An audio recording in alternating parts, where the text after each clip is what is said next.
Okay, we should be live. As I squeak the microphone incessantly. It's just what it's going to be. We did start a Paladin over with. I needed a palate cleanser after Expedition 33. That's why we are playing this. I don't think there's too much that we're worried about as far as gear goes. I could swap in some lower level gear. We should be fine. This is going to be the stuff that we were wearing on Tal, so I'm just going to be starting this run over from scratch because that makes sense to me. So that's what we're going to be doing. I'm going to go ahead and toss this and this in there to be sorted, and we should be good to go. And hey, Adam, how's it going? We're doing Reimagined as a break from the not the drama, the trauma. That was Expedition 33. Loved that game. Good day. It's gonna be after this, we will go back to doing proper RPGs, but that one was a beast. I think we are on players 8. Yes. Okay. So that's going to get us more XP starting out, get us a little bit stronger. I am using the basic version of the Lesser Might Charm. We do have the higher level version as well. So I will be messing with those a little bit on this just to make life easier. It's not going to be that bad. We just need to get some levels early. But how are you doing today, Adam? Again, we actually have Smite as a starter. I keep forgetting that. We get it from, I think, the sword? And it still does have AoE. Okay. He just got off work. Awesome. Hopefully work wasn't too rough today. Oh, and we already got a rare buckler. It's only going to be, like, complete garbage, but... refilling shrine we don't really need just yet. I'll worry about it later. Let's go ahead and identify that shield, see if we get something a little bit better than absolute garbage. It's better than absolute garbage. And yeah, this is where we're getting the smite from. I'm not too concerned about using that, but hey, it's there, so. What did all these porcupines do to me? They existed. That and they attacked me. If they were truly passive, I would leave them alone. How's it going, Fuchsia? It's going to take me some getting used to get back into the Diablo mindset, though. My brain is still, like, in parry mode for some reason. Maybe I should have done Dark Souls instead. Of course, I can't say I've actually beaten Dark Souls. I have gotten through most of it. I haven't done all the side content. So, there's definitely things that I have not beaten in Dark Souls. We did beat everything in Expedition 33, though, and I'm glad that we did. That's one thing I wish more stories did, is it actually had proper lore in the side stuff. That's something that a lot of games don't actually do very well. Smack, smack, smack, smack. That is going to be us starting out, unfortunately. It is the story of the Diablo life. You're either smack, smack, smack, or cast, cast, cast. And we are doing Paladin. I was trying to decide how to mispronounce it, and I mispronounced my mispronunciation. But yeah, the Paladin very much starts out with whack, whack, whack. Because I think it's... Yeah, we could do Holy Bolt relatively early. But I think I want to try out melee. Yeah, Holy Bolt's level 6. That's not too bad.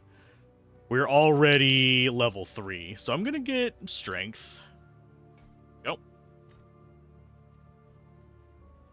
But hopefully everyone is doing fine today. It's going to be a relaxed stream today for those of you that are curious.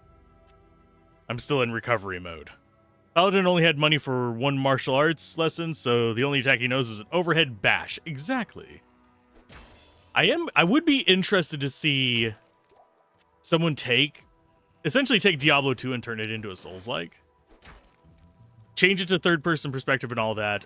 You wouldn't obviously be able to do it to licensing, but you could reasonably make it close enough, like as far as the game flow and stuff like that, to make a Souls-like in this model. Of the item gathering, the skill system, stuff like that.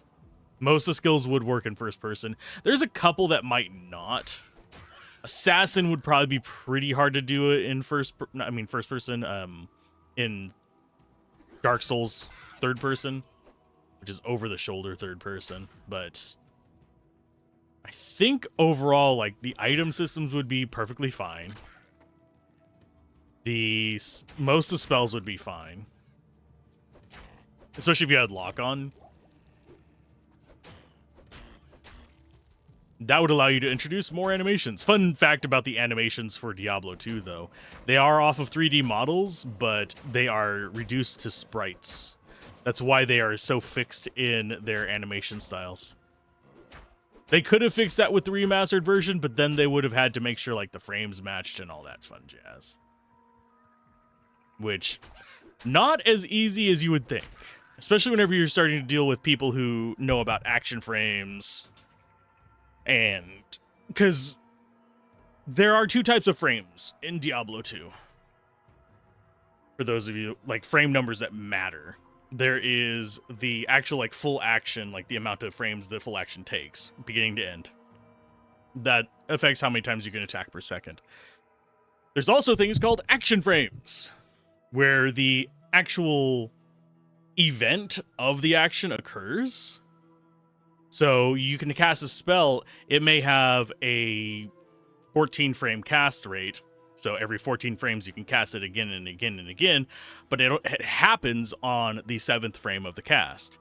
So if you get interrupted after the 7th frame, it doesn't matter. In fact, it speeds up your casting. So there are things like that that occur. I think we'll go Might. We do need to work our way down to Zeal, so Might, Smite, and Sacrifice. Could also do... Actually, we do need that for the Holy Fire one. We're going to do a Holy Fire early, and then we'll switch into something else. So, we need to grab that, and move down. Oh, sorry, I'm trying to get the fan on me so I'm not cooking alive.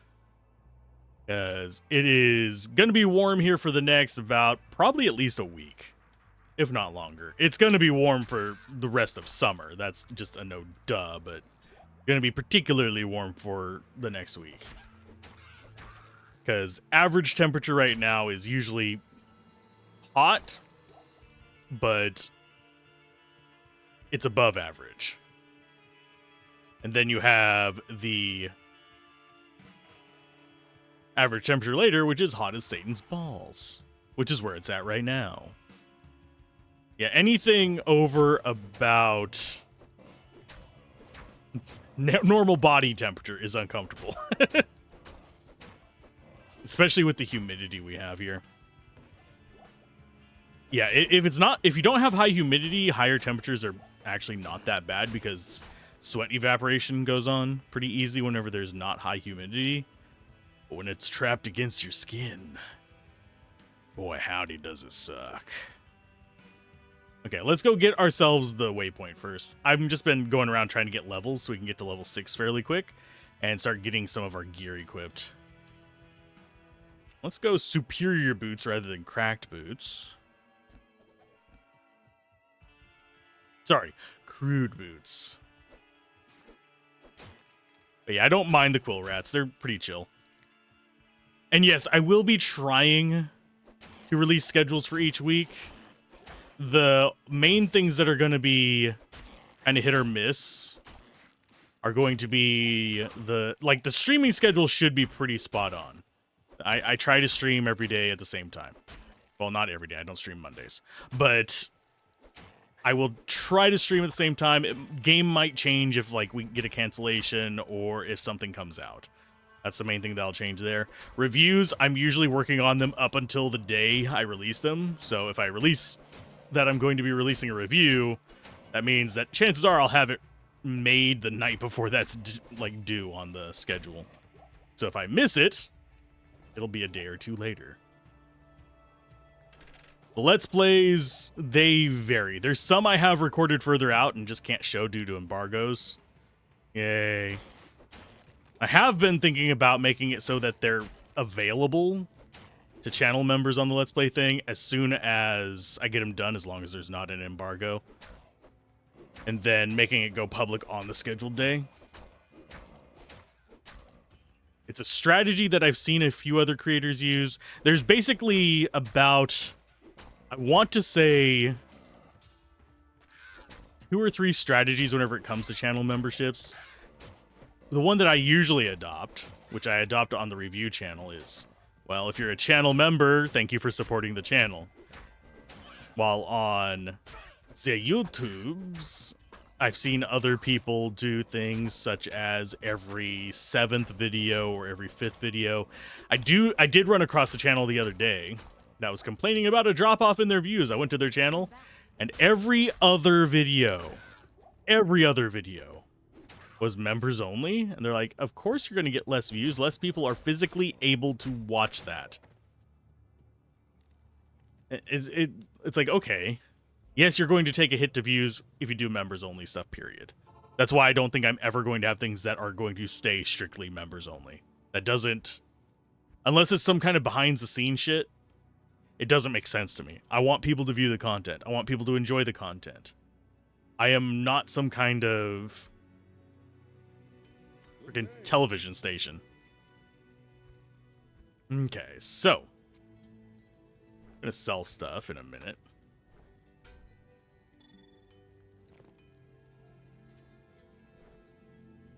I think that's a good start. And yes, we will get a duplicate of this, so I will probably... I'll probably have to put this one in before we do the Den of Evil. That's a level 21, which we're looking forward to, because way less of a penalty and higher melee splash damage. Members only videos is actually, it's not a way to prevent copyright strikes, funnily enough. You can have copyright strikes on private videos that no one can watch. Because a lot of the stuff is scanned. I think probably the biggest thing that it would remotely prevent would be maybe some reports on your videos, but even then, they'll still happen.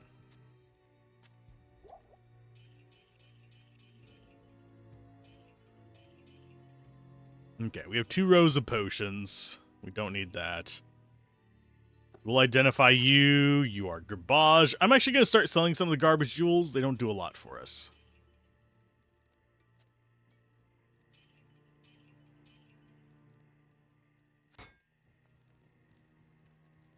And do we have... We get that at 7. Okay. 7, 10, and 7. That's good to know. Wariv, can you stop talking to me? But yeah, generally speaking, the visibility of a video on YouTube does not impact your ability to get strikes or claims on it. The only exception I can think of is if you are taking things from other YouTubers. As a partnered YouTuber, this is going to be a bit of a behind-the-scenes stuff. As a partnered YouTuber, you get access to a copyright claim system. It is a dumbed down, extremely simplified, and frankly, not that useful version of the copyright system, but it's there. And simply put, basically, if somebody uses your videos, it will pick up on that if they're public, and actually will have you... Well, let's get past these idiots first. Give you the option of contacting the creator that's using it or copyright striking them. You don't have the option to put a claim. You just have the option to do a strike or contact them or archive it and just completely ignore it. Generally speaking, unless someone is ripping a lot of my content, I will only do strikes.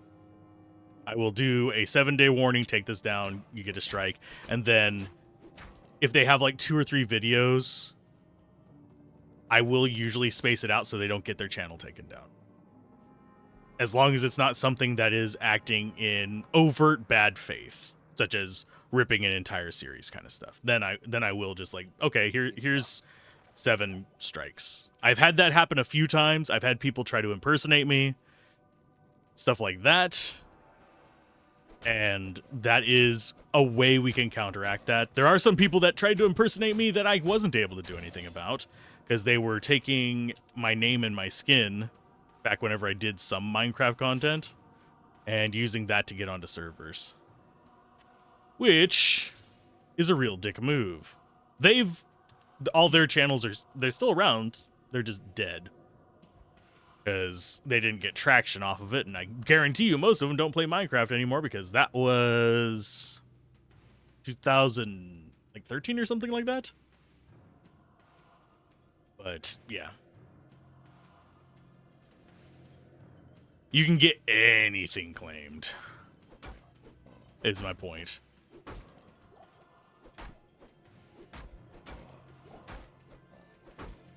Bonk. And I'm actually, I might not pick up the unique charm.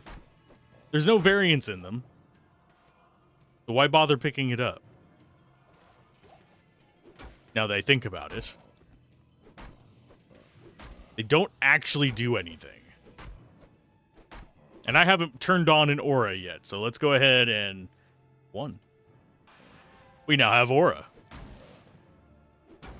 Are we aura farming? I can use Gen Z terms. No. We are literally just nuking everything with a nice little fire aura. This will be broken, in case you're curious. Especially with our splash damage. I do need to be picking these up because we don't actually have our belt filled. But Player's Aid is actually not that bad in normal. Whenever you get into hell difficulty, it can be a bit rough, especially with this mod. Because this mod already dumps a massive amount of life onto enemies, making them extremely fucking spongy, which is one of my big complaints about it. If you want to make something harder, make the enemies more dangerous. Giving them... A good example is Diablo himself in hell difficulty. Giving them a crazy amount of times casting freaking Bone Prison and way more life is not a way to make it more difficult. It just makes it more frustrating to go through. Generally, you want to... And I this is one of the handful of things I actually agree with Pirate Software on. I don't agree with everything on him. There are actually a lot of things I don't agree with on him. But if you're designing an enemy, use that little triangle thing if you're having trouble getting them balanced. You want them to be either durable, you want them to be durable, fast, strong. Those are your 3 points.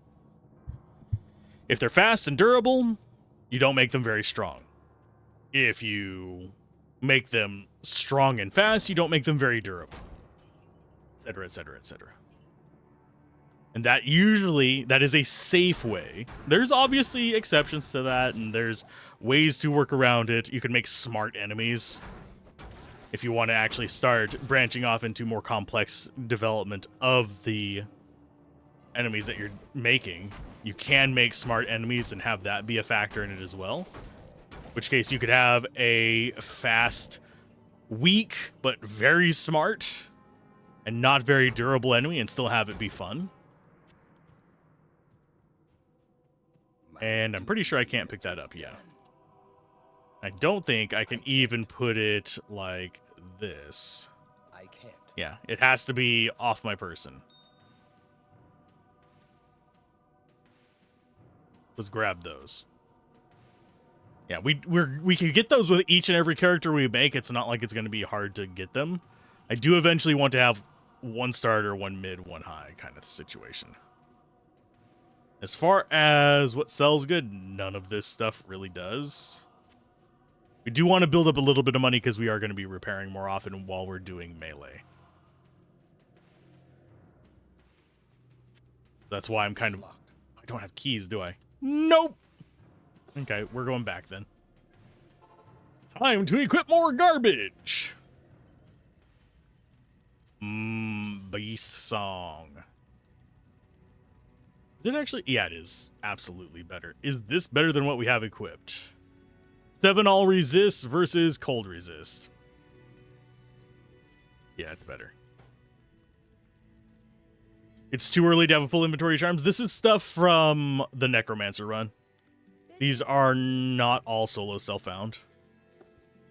I'm just basically playing it through, like, trying to think of a good way to explain it. But basically, I'm playing it through how a normal player would play through. You build up a character, you complete that character, you get a certain ways in, and then you pass it on to the next interest kind of situation. So it is definitely, this character is built up kind of thing, so. And yes, they're okay charms, but most of them I can't actually use right now. So it's not like they're really doing anything for me other than giving me, like, that one's giving me some stats right now.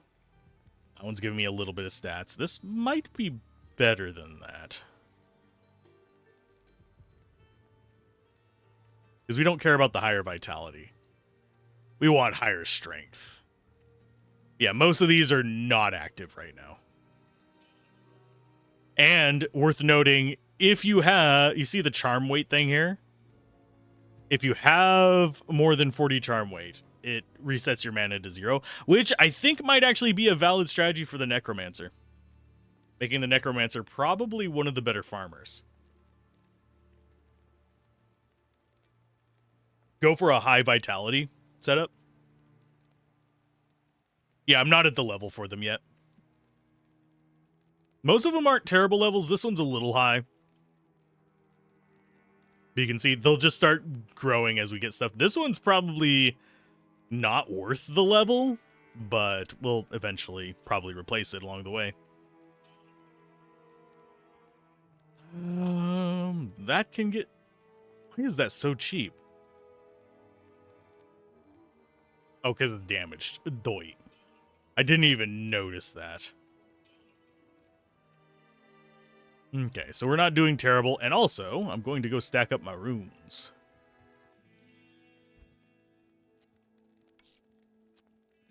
Because we're doing okay on runes. We need to get more Nef.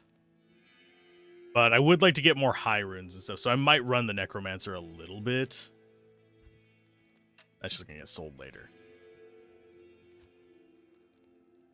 Okay, stat-wise, we still need strength. I forget how much I want to be going up to.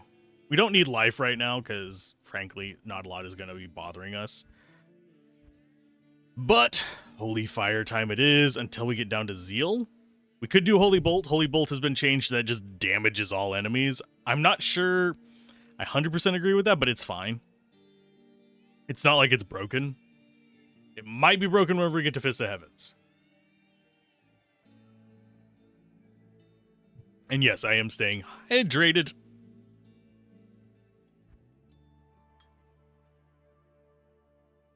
Okay, so that's Den of Evil done. We're not going to be able to invest a third point into that.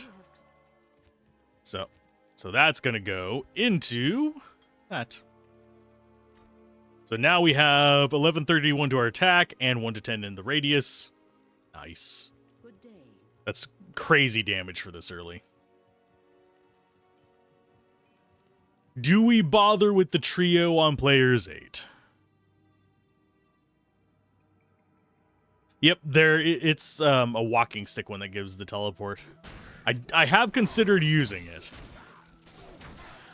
But I think it feels almost like a trap rune word, sadly. Or one if you're doing, say, speed running in this. It would be handy for that. But I don't see myself using it very much. Oh, not staff? Oh, I'll have to look that one up then. Does it give plus to teleport, or is it a charges-based one? Charges are still useful. I just don't use them very much because I'm fine with just killing everything in an area.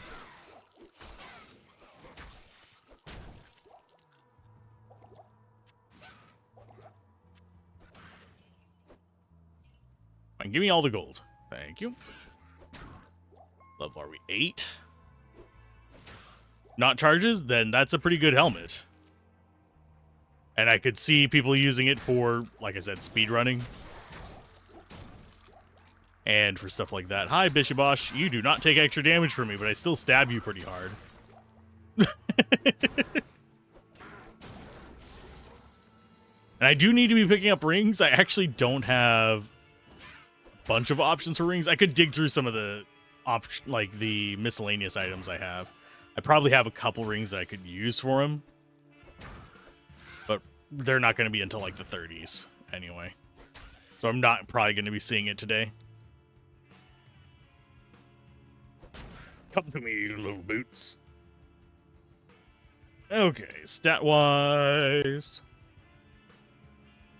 Strength. Orthol Ith, level 23 required. Okay. So it's a 3-socket helm. We can get that on masks. And bone helms in normal.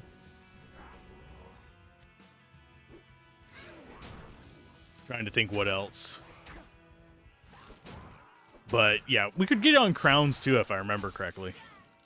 I think crowns can go up to 3 in normal. I know that the high level crowns can. Forget if the low level ones can. I don't play this as much as I used to. It's my brain, it does not stick on these things quite as well. And I did not mean to pick up a mana potion there. We'll put that down there to hold the spot.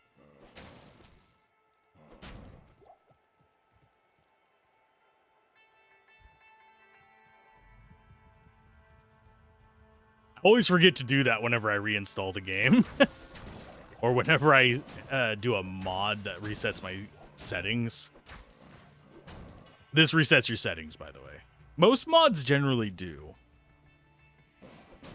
I think it's because of how it runs the mod. Yeah. Come on, you guys come out here. I want to split you up a little bit.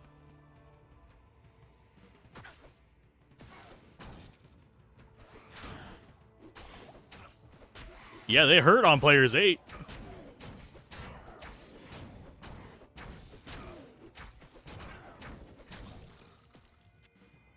I see you over there.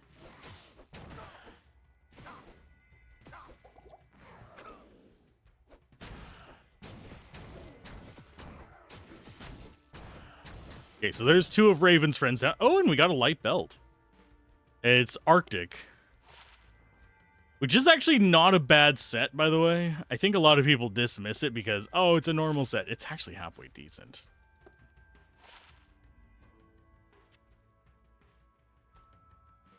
Do we not have weight 40? Oh, it's engaged weight 40. Okay, another point into Holy Fire. And 5 more into that. I should probably get some more vitality. I'm not that concerned about it just yet. We'll probably die once or twice to me being a dumbass who's just pushing ahead a bit too hard, but...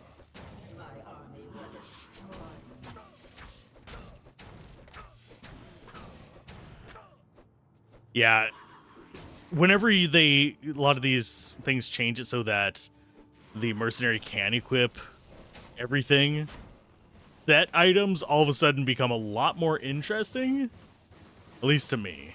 Sisters, there was no other way.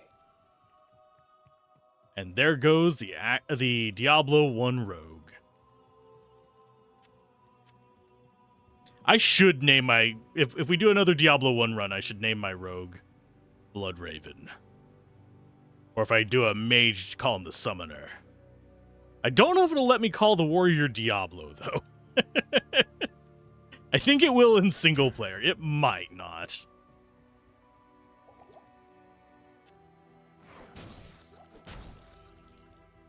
Now, one thing that I think Diablo 2, I wish they would have done, is actually make it so that all quests give you XP. There's a couple that do.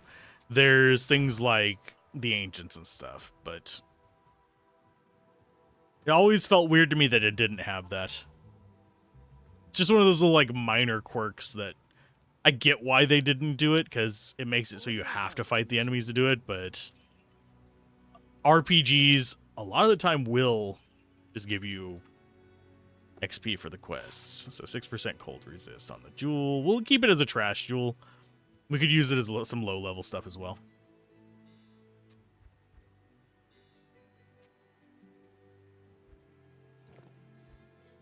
And yes, I am hoarding. Okay. So next one that we get stuff at is going to be 10, which is going to be that one. Legacy and Blood comes at 35, but this comes at 31, so that's going to be sooner. So 10. Then we don't have anything until the 20s. That's fine.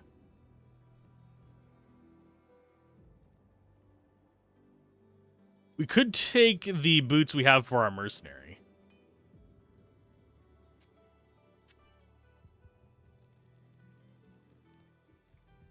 Yeah, I haven't actually found too many full sets. I found a lot of partial sets on the Necro run. And do we get ice or fire? We got fire. Not the best, but Amp Lisa is a fairly familiar name.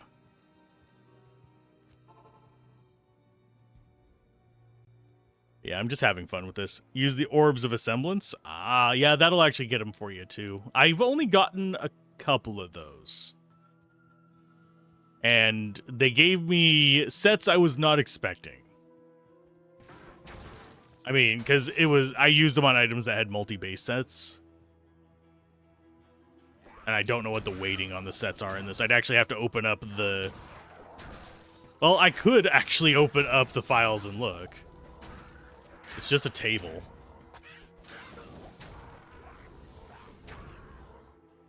And this uses the .text format from vanilla. So...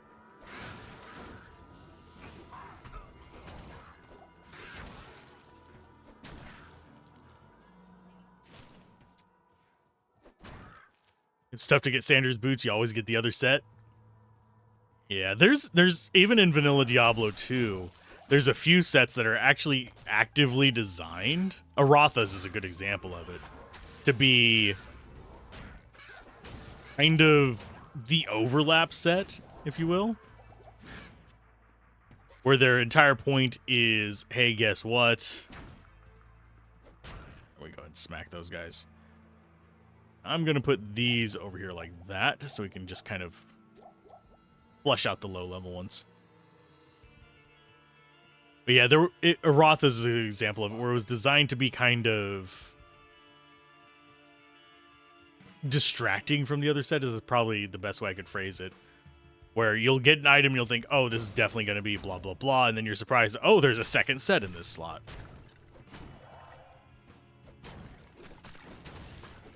Rakanishu might wreck my shit on Players 8. No, he didn't. I overestimated your power, Rocky. My shoulders are so fucking sore.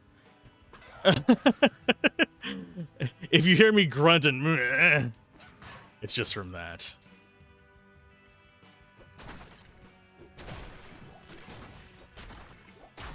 I moved a couch yesterday and a few other things, and also did not sleep particularly well. So my old manisms are gonna come out.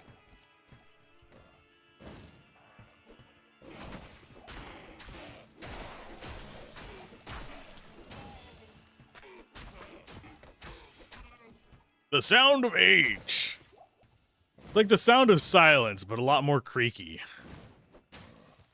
The sound of silence.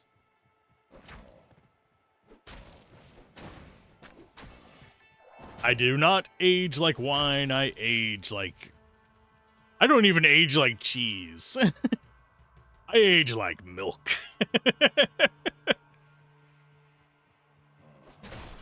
Just the nature of the beast. Wow, that was a lot more potent than I thought it would be. Okay, let's go ahead and get a little bit of vitality just to keep ourselves alive a little bit.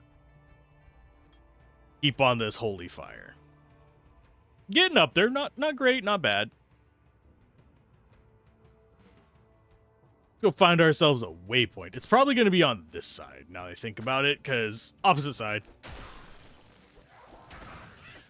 I do like that all my elemental damage carries with my sword blow.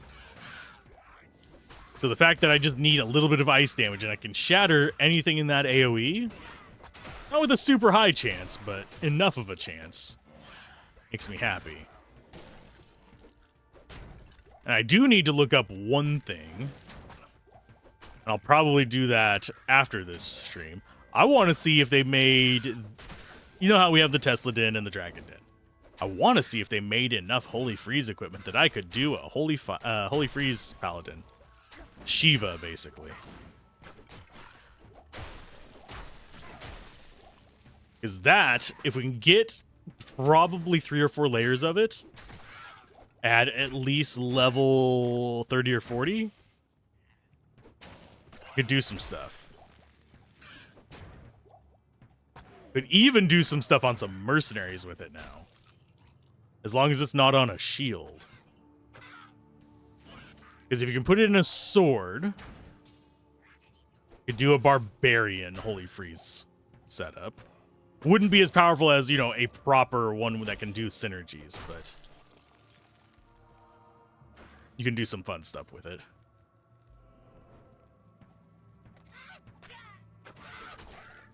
It's one reason why I actually wish that Act 3 mercenaries had innate masteries as one of their skills.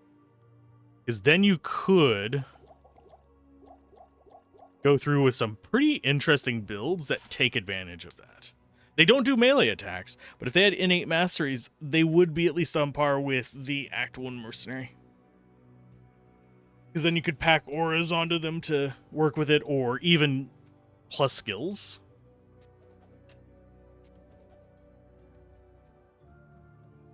Okay, so we got the waypoint. We need to go to Dark Woods now. So am I good to go through here? Yeah. On Players 8, we're going to probably run into some issues with the, I forget what they're called, the Lightning Boys. They could be problematic. The Vile Hunters are not going to be problematic unless they're extra fast or have fanaticism. And those are not super common yet. And even super fast, extra fast is not going to be that scary.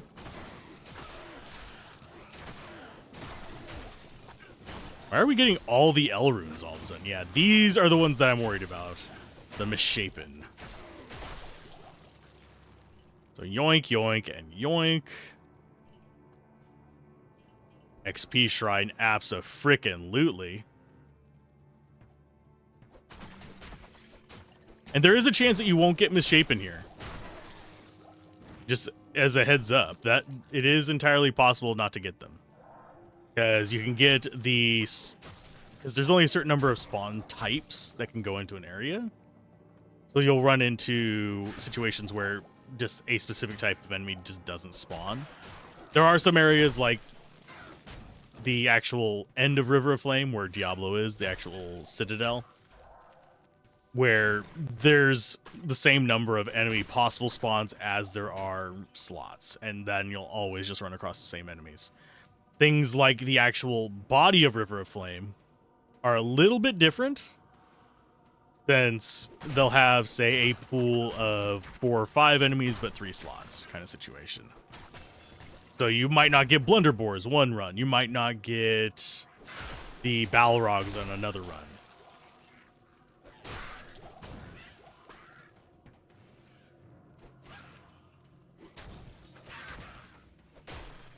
And yes, we are just trying to get as much as we can on this first little bit of a smash through on these guys. We don't even care if we're going the right way. We want to take full advantage of this XP shrine.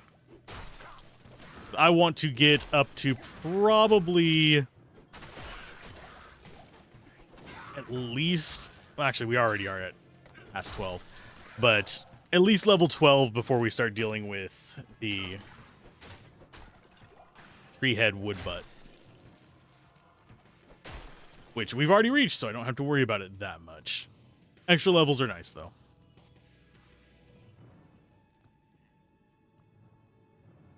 Still not a red camp.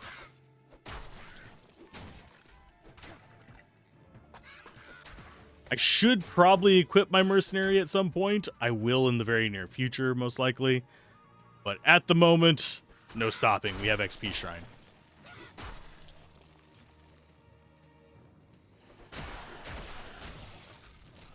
And yes, there's a certain number of champions, uniques, and stuff like that that can spawn in areas as well. One way that you speed up your running of, say, for example, ancient tunnels or something like that, is you memorize how many will drop in there, and then once you've killed that many bosses, you just up and just nope out of there.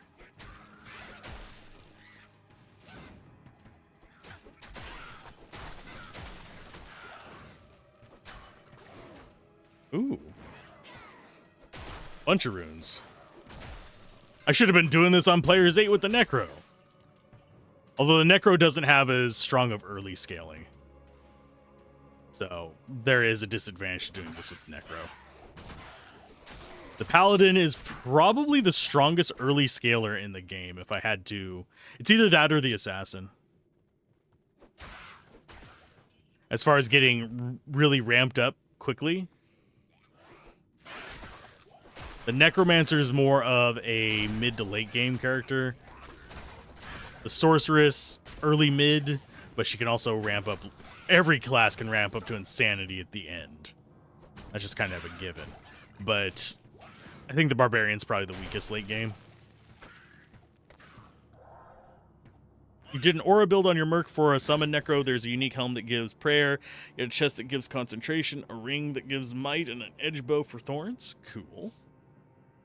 You can kind of do a similar thing with an Act 2 Mercenary. You go a cleansing, I forget what, and this is in vanilla. You can do the cleansing helmet, the prayer on him, the bramble armor, and you can actually do an aura on the spear. I'm just forgetting what it was. I think it's on a pole arm specifically, but still. My brain is a little foggy on it, but aura builds for mercenaries can be effective. They're not the strongest option out there, without a doubt. It's just, it can be kind of fun.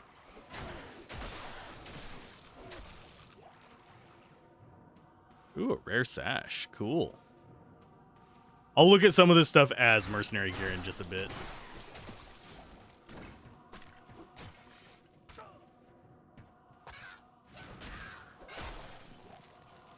And yeah, right now, I'm just going for XP. I want to get that last level before we duck out there. Because we are going to dump it all into Holy Fire. Yeah, the strongest aura builds are still player characters because you have masteries on the Sorceress, so you can do Tesla Source. You can do Dragon Source, and they get a huge buff. The Paladin also gets a pretty decent buff. So he's, despite being the source of the auras, might play second fiddle to some of the Sorceress builds.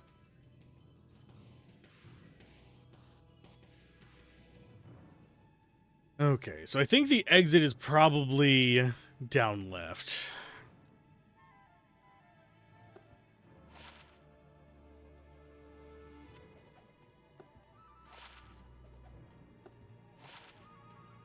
Yeah, that can go on her. It's better than nothing. I'll put that to good use. I'm gonna keep saying most of the gear we're giving her is just better than nothing.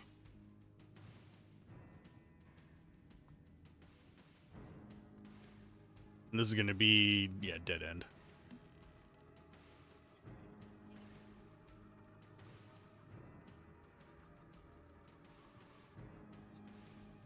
Let's see. Oh, yeah. You in the channel did not see this. I just blocked a bot. But that reminds me, I actually need to send someone a DM after this stream to give them assistance on their bot problem.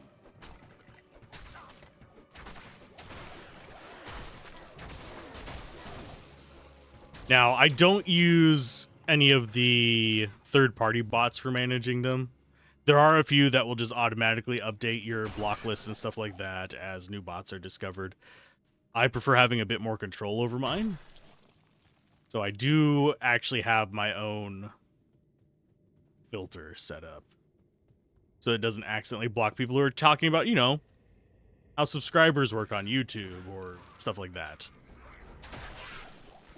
Or how subscribers work on Twitch. Because subscriber calls on Twitch, subscribers are followers, and on YouTube, subscribers are not members, members are subscribers. What?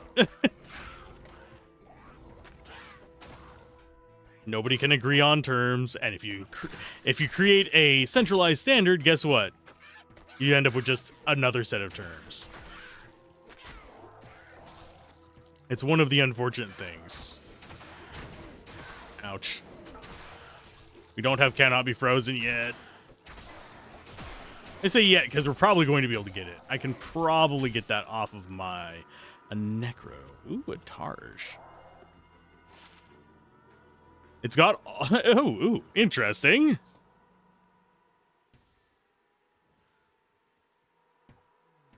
What is the base Targe bonus? This one doesn't have a base Targe bonus on it, does it? Oh, wait, no, it has a 9% resist all. It's better than what we're using. It just displays weird because it has the 9% all resists.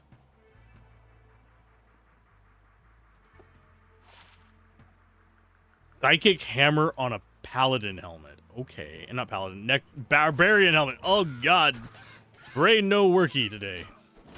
Couldn't tell it really doesn't work today. I am at about 30% capacity as far as brain goes. I should probably go get some caffeine, but I have to stretch my coffee supply until frickin' Monday. You know? That's still a ways away. And I have enough coffee to make about 2, 3, 4, about 4 more cups. So I need to be conservative with it.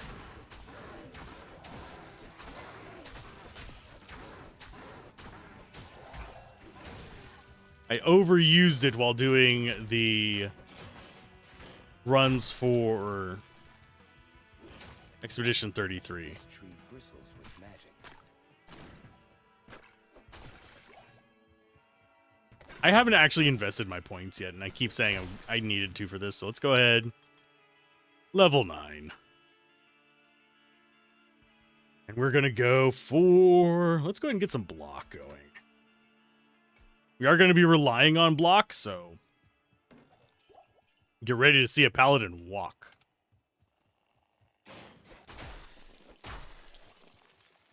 Yes, paladin walking ominously towards the enemies. Not a bad thing.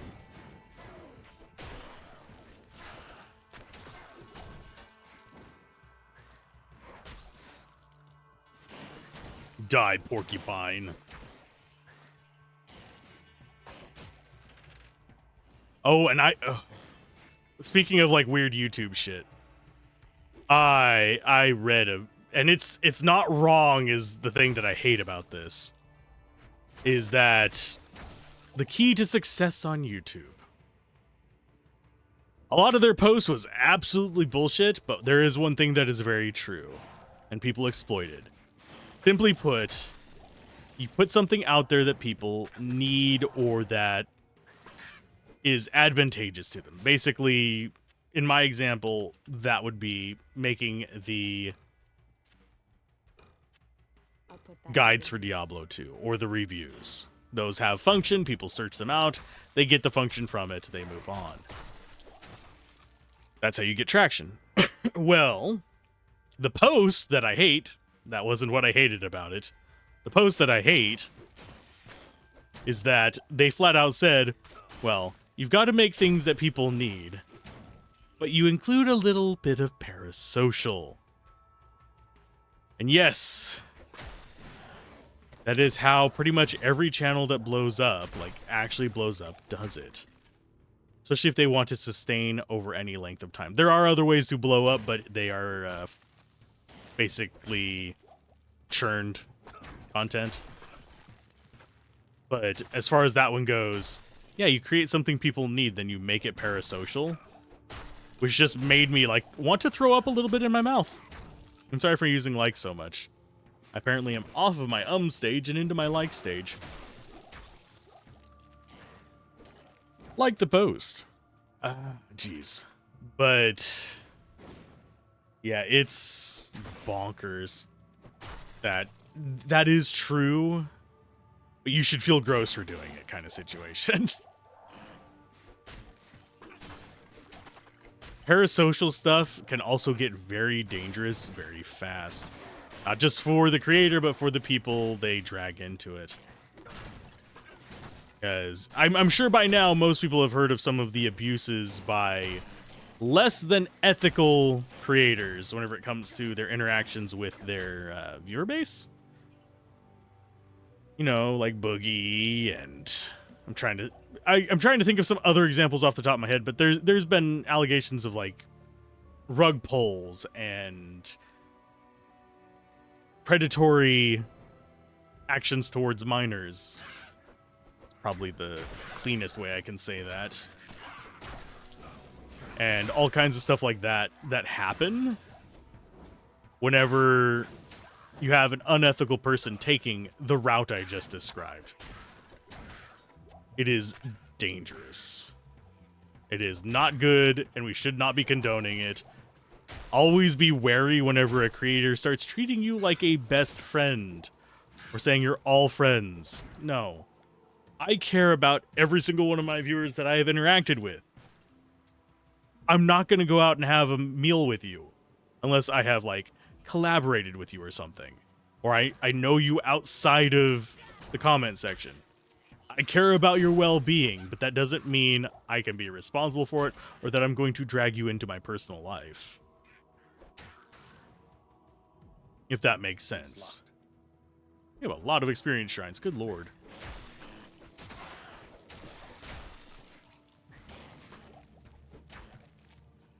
Like, oh, I'm just gonna wait until this experience shrine runs out. I find 2 more. Gonna run out of enemies before we run out of XP shrines. But yeah, always be wary whenever somebody's trying to... It's a manipulation technique. It is essentially the creator equivalent of love bombing, which is not healthy. And yes, I'm a small creator, so most people aren't going to hear this, nor is it going to make a huge dent in things. But always be aware whenever somebody is gushing over you, or giving you a ton of presents, or saying, I'm going to give you, just you, special attention. I'm going to give all of you special attention. No. That is a red flag. They should treat you as an equal human being. In a equal situation. Some of it is transactional on YouTube. You watch stuff, I get ad views. Same on Twitch. But for the most part, I just want my content to be seen and interacted with, and it to be helpful. That's it. If anything else comes from that, it needs to be on equal footing, not supplier and consumer footing.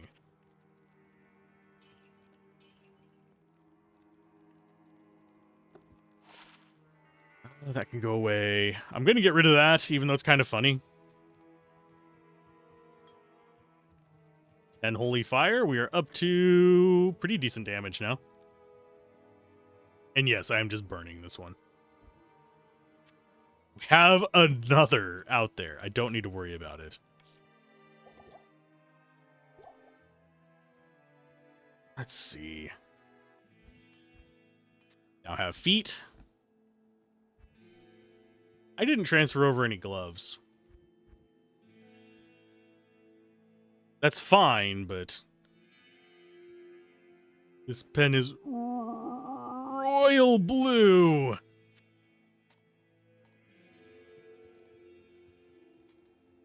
Good day. My demographic will get that joke.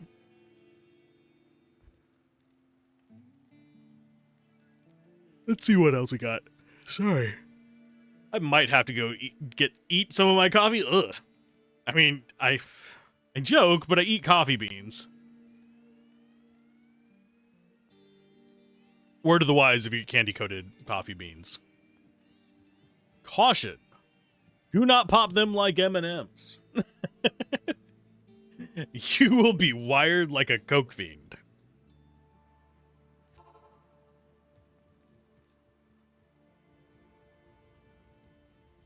But yeah, I might have to go get some kufe. We'll wait until we're at least... Oh, we are an hour in. I'll go get some coffee after I get Kane saved and Griswold dead.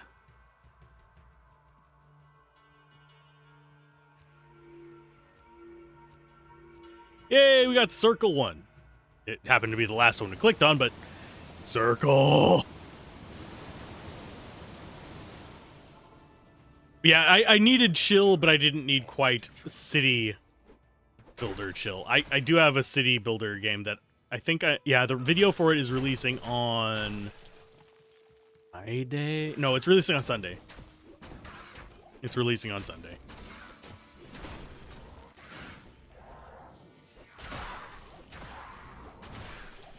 But yeah, that is my I need no brain power chill kind of game style. Because I don't optimize in the city games. I just try to build pretty cities. Who cares if it's efficient?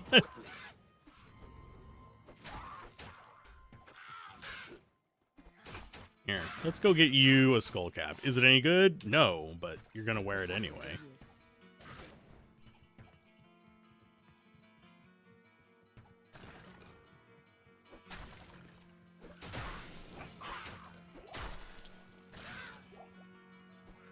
I love the music here. I'm going to clear it out so we can have the music while we are doing the BRB screen. Oh, wow. You guys are really surrounding my mercenary. Please stop that. Okay, time for the BRB screen. First things first. Okay, we have that at 3 right now.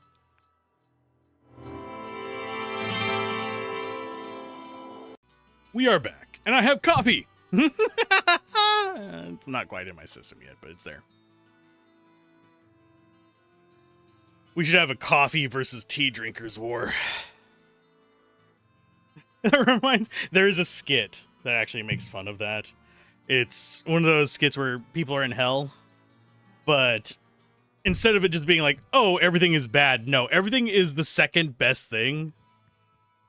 There are some things on the list I disagree with, but one of them was, do you have any coffee? No, we have tea. I particularly like green tea, but if I'm gonna have to choose one, I'm gonna choose coffee, because it mixes with other flavors better. I can do more with it. It's kind of like choosing between a pizza and... I would say pizza and pasta. You can do a lot with both of them. They're both really good, but pizza, there are just more textures and toppings you can do with it. Especially if you are more liberal with your definition of sauce and crust than you can do with pasta.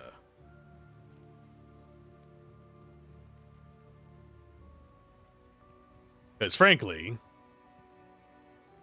let's go visit Kane real quick, get our rewards. We should get a ring from this.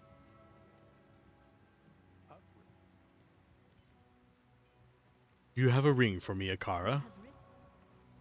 Is it a good ring? Better than what... Actually, it's not better than what we're using. It's better than what you're using.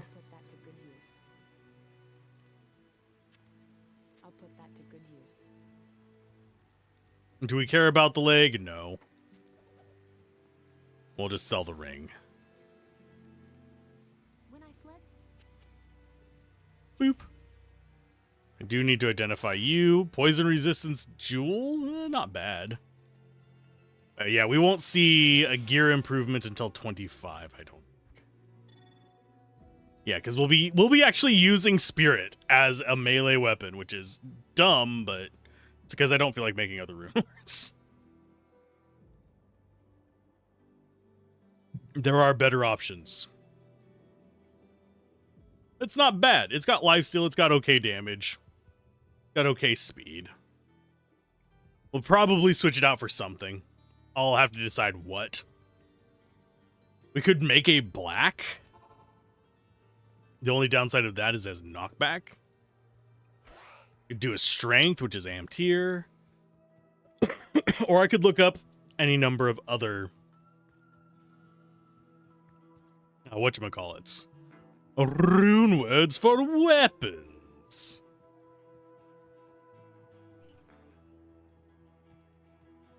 Looking forward to trying it. It's a pretty good mod. I think normal is a little bit on the easier side compared to vanilla.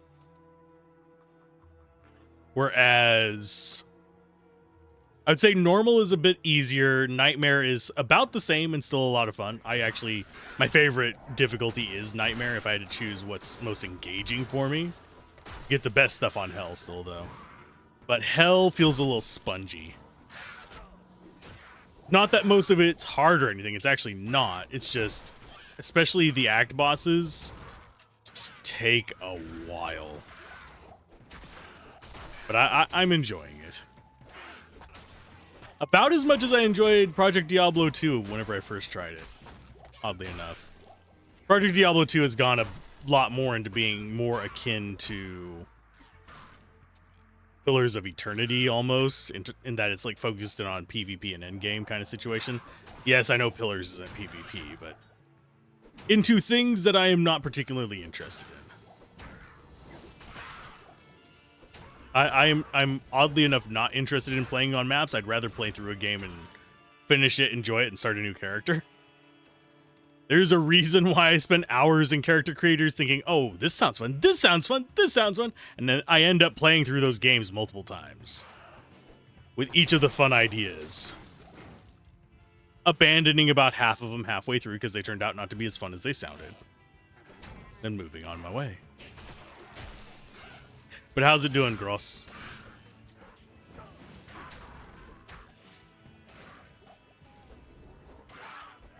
And hopefully I pronounced that better than the captions captured it. There's an orb of assemblage. Speaking of the devil. There's more crafting options, yes. I would say this is just Diablo 2 with more, as far as that kind of stuff goes. It's still not like the end-all be-all of crafting systems. But as far as within Diablo 2's mechanics, yeah. It's got improved crafting. That said, I'm trying to think of what my favorite crafting system would look like. I am a huge fan of useful into useful kind of situations. I'm not a huge fan of gamble crafting, which this actually has a decent amount of. There's also some non-gamble crafting. One that we got, this is a good example of it, is the assemblage one. That lets you turn a rare into a set item of the same type. And if there's not a set item, it just gives you a rare. But yeah, I like useful into useful. Like, for example, say I have a really good sword. Can I turn that into a better sword? Then I usually like it. You played D2 since release, so you just approach this mod as you would normally play. Yeah, you can do that. That works. There's upgrade. There's an option to get uniques from rares. Yep. There's corruption. And there is... So we don't have it on us right now. There's also, if we go into here, item upgrades. These are basically not as strong as corruptions and stuff like that, but kind of situation. Where they allow you to fine-tune an item, which I'm good with. I actually like that kind. I'm not a fan of... This one actually does have a system on it, if I remember correctly, where you run the risk of bricking your item. I'm not a fan of those.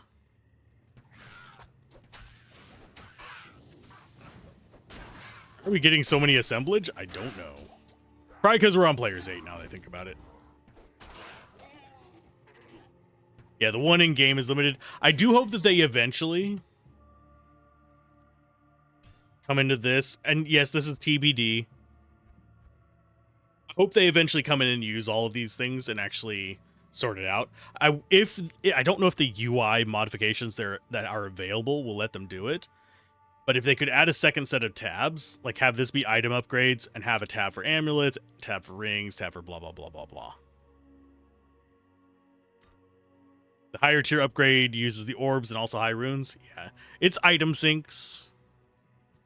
Unfortunately, that is part of... It's... I hate to call it necessary design for long-term play, but it kind of is. Because you will eventually overflow on one resource or another. You can't really perfectly balance resources. Whenever you start getting into complex stuff like that, there will always be something that you'll end up with a little too much of, and it'll build up over time. So having item sinks is important. Same for money sinks and things like that. Diablo does a really bad job for money sinks, with gambling and repairs being pretty much it. That's why gold is considered relatively useless. But, yeah. Did we find the waypoint here? I don't remember. I've been just kind of like blindly wandering. Mainly because, you know, sitting chatting is what I do on stream.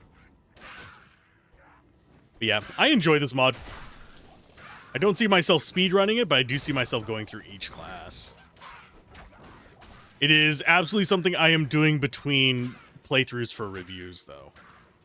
Just in case, this is not going to be something I play every day for the next 6 months kind of situation.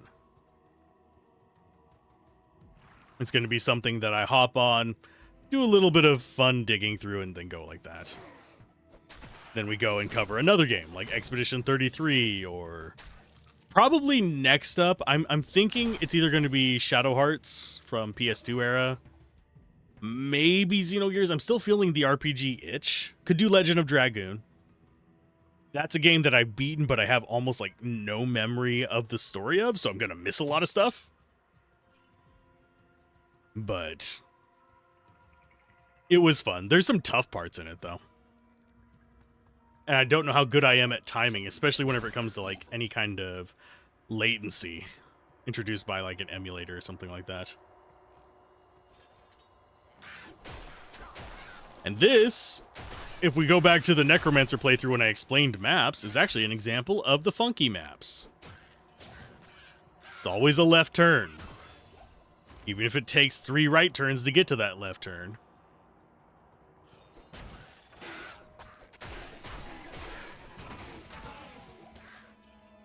Back out of that. I'll do a normal heal.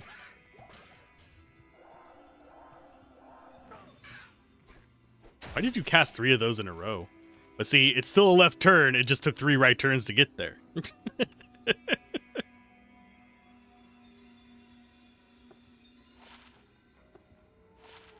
And identifying all of our stuff, even though we have what's-his-face available.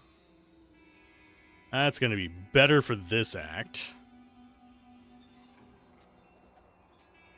I'll put that to good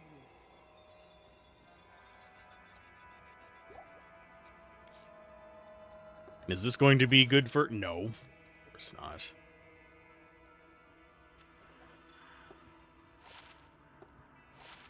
Should we use it? We can. I mean, it's not the end of the world. And yes, I have no pickup on because, frankly... Ugh. I'm tired of accidentally picking stuff up. Okay, let's go with...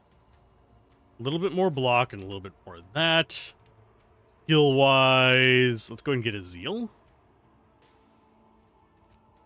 Because we can. We do want to up that a little bit.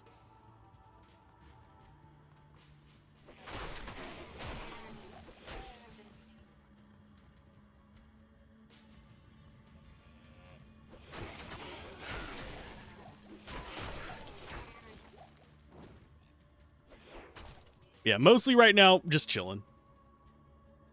If this had multiplayer, I'd probably be playing it with viewers. I would have to turn off chat in this, of course. So I don't get my channel banned. But yeah, I'd probably play it with viewers if this had multiplayer. It does not. None of the D2R mods will unless they break TOS.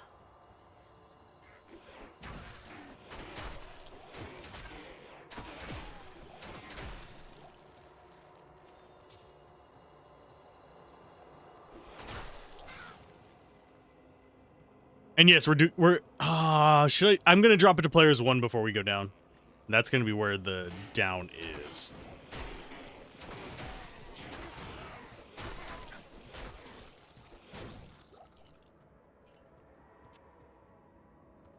Ba ba ba ba.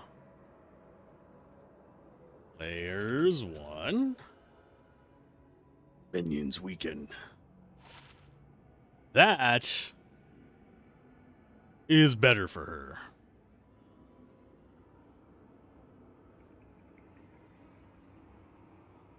Barely. Put that to good use. Okay, so we're on players 1 so we can get optimal drops from this.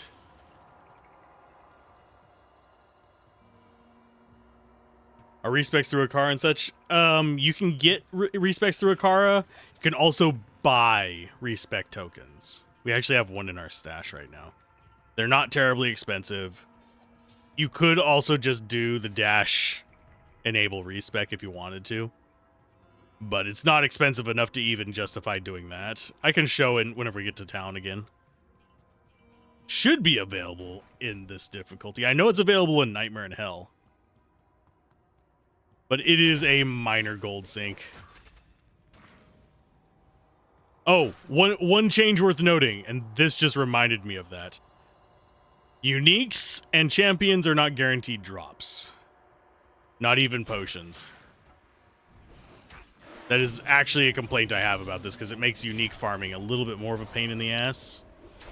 As far as killing uniques, not looking for unique items. There's some Arctic. We got absolute junk from that, but that's fine. I needed more Neph runes anyway. I think we got one. Earn the right to this abandoned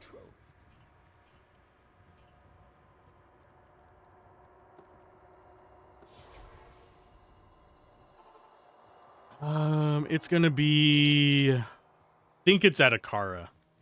I thought this. Yeah, you can buy them. They're 90 gold. It's cheap.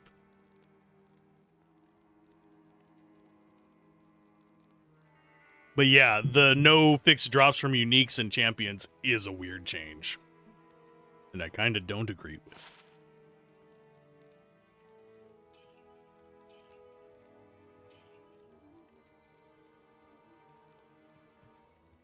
Let's go ahead and dump our stuff off of in our inventory. I do like the gem system more. I'm only putting 100 in here to avoid bugs, by the way. As you can tell, I use my assemblages. So yeah, we have Orbs of Corruption, Conversion, Assemblage, and Infusion. Infusion turns them to rares, this turns them to sets, this turns them to uniques, and this turns them to corrupted. I don't know. I have not talked to the devs of this mod. I probably should at some point. They want to reach out to me. My Discord is public. And if you're on my Discord server, my inbox can be reached by just a normal message. Don't even have to add me as a friend. Generally, if people just blindly add me as a friend and I don't recognize them, I end up blocking them from DMs. Just because you get, as anyone who's on a lot of servers or owns the servers knows, you get a lot of friend requests from bots. And I just block them. I get them also because I'm on a lot of content creator servers. Education is important. And seeing a bunch of information and data that you can parse through is also important for determining whether people are being idiots or not. Because there's a lot of conspiracy theories about YouTube as well, which is funny as hell to me. You know what?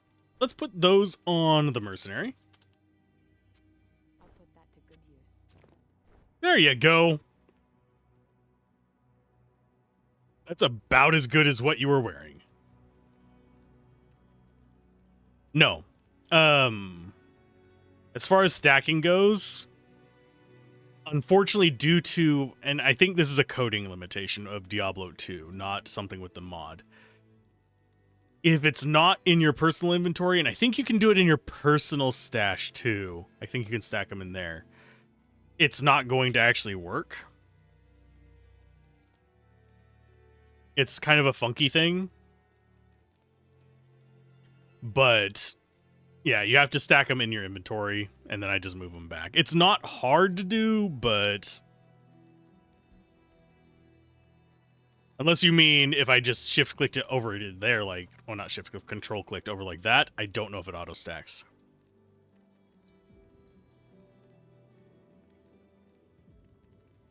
But they are color coded now. Mildly arbitrarily, but color coded nonetheless. It doesn't? Okay. Good to see you. Adam has played a bit more of the mod than me, which is actually really helpful. Because there will be a lot of things that I don't know just from casually going through it the first couple times. This is only our second time through the mod. For anyone who's watching this, I have not played the mod off camera. Yeah. Well, I have to play other games to do my reviews. This is just hangout time.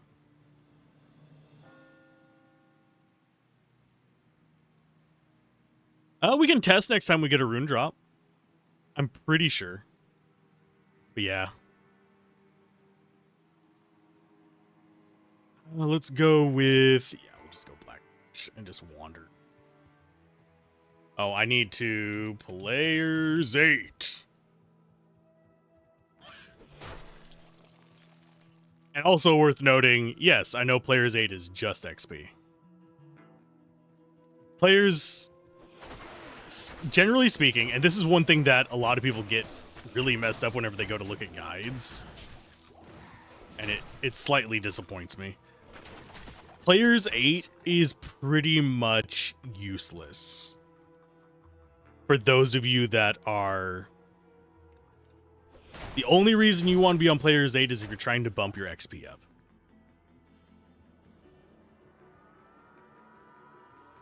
Anything is better than having 3 mules of low to mid runes? Yes. Without a doubt. With this, I can literally just have... once a stack gets full, I could make a mule for them, but you're not going to fill up a mule with... never mind, I can't say that. If you saw my Go Mule file... well, files... I could probably fill up a mule with stacked runes. Do I want to go through the trouble of doing that? No.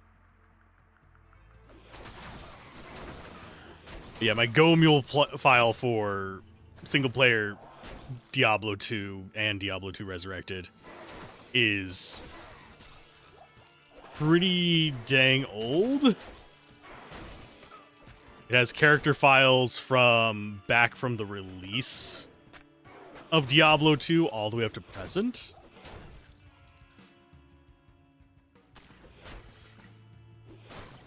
So it has all kinds of stuff.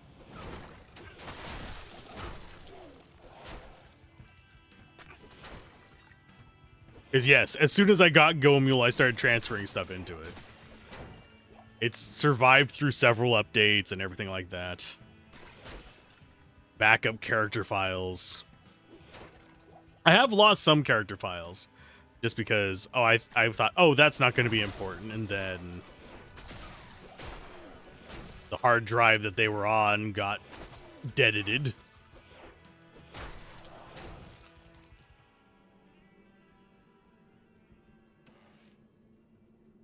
But yeah, as far as online stuff goes, generally I do have if I play online and keep my characters anymore, if I do ladder and stuff like that, I just delete my characters afterwards. But if I play online and have a persistent presence, I will have 4 mules, 4 runes.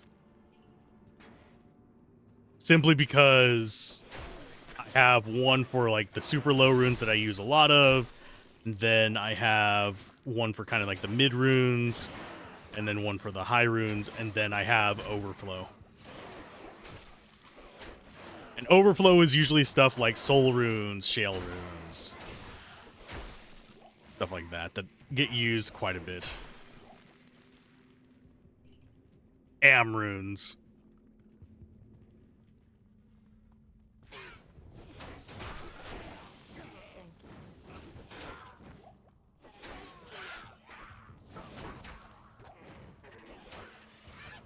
You guys better start dropping health potions instead of mana potions. Because I just accidentally used 2 potions on my mercenary. Thank you. Yeah, soul and am. Ort's another one that's used a lot in repairs and stuff like that. Raw. It's just one of those things where some runes do just get more usage, period.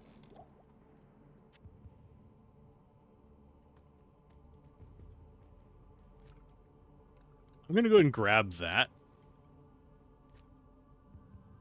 We're not probably ever going to use it, but... Oh, I didn't actually set that.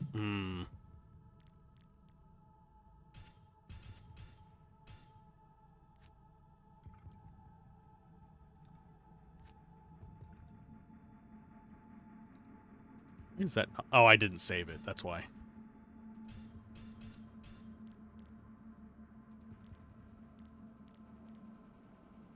Zoom, we'll just put on that.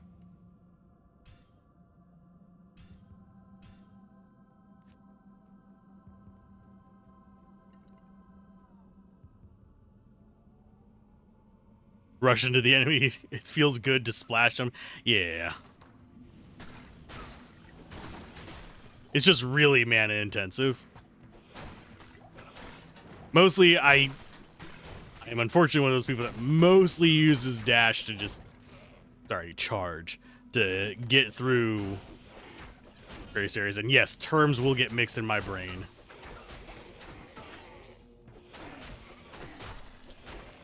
Because I do play too many other games.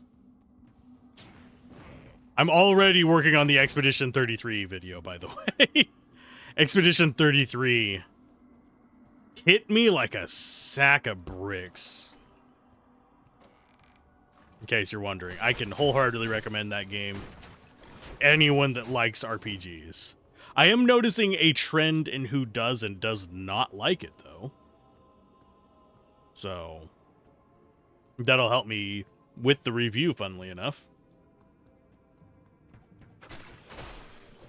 That's one thing that's an advantage of reviewing games post-release, is that you can get that kind of information just by watching how people react to it, so you can recommend it better.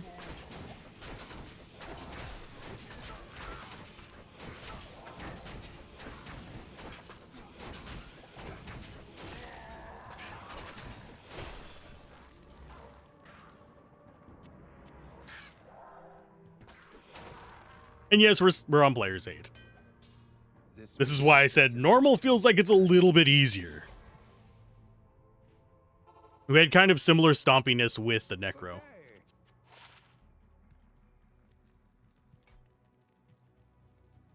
Okay, next up, I do actually want to try Vengeance eventually. So we might kit over to that kind of towards the end, whenever we've been able to get like a good weapon. I don't want to use it too much, though. Let's see. Yeah, I do think we just keep going Holy Fire. Go the tried and true route. We're slowly getting more of these. These just give us more survivability for the most part. Because they're the ones we were using on the Necro. So they only give us so much.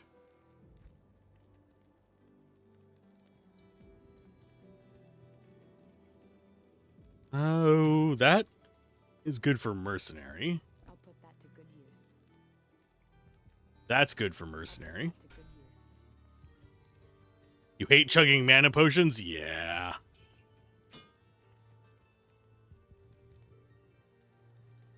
And full rejuves, I know I end up with mules full of them, just as a heads up.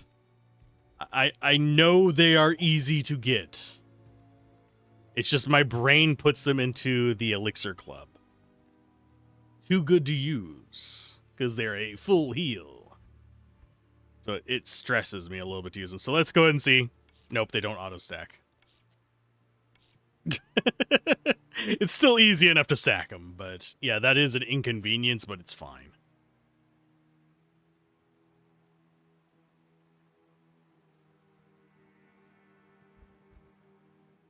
That's a level 21. What level are we? 18. So 3 more levels and we can actually equip the greater might of Colin. I don't know if we can actually upgrade beyond greater. I don't think we can.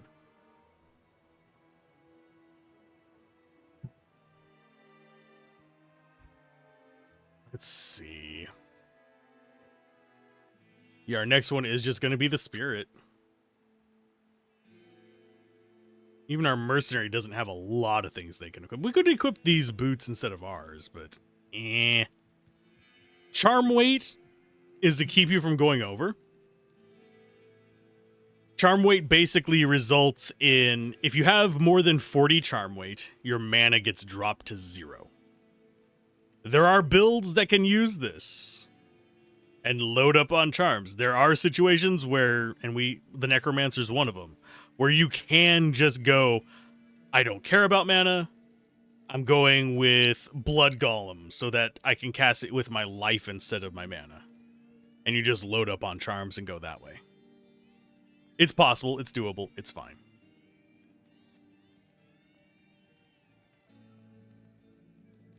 But yeah, if you go over 40, it drops them to 0. I think there is another.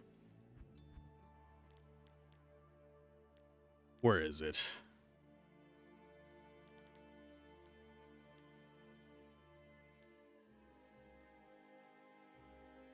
I thought it actually said it in here, but it doesn't.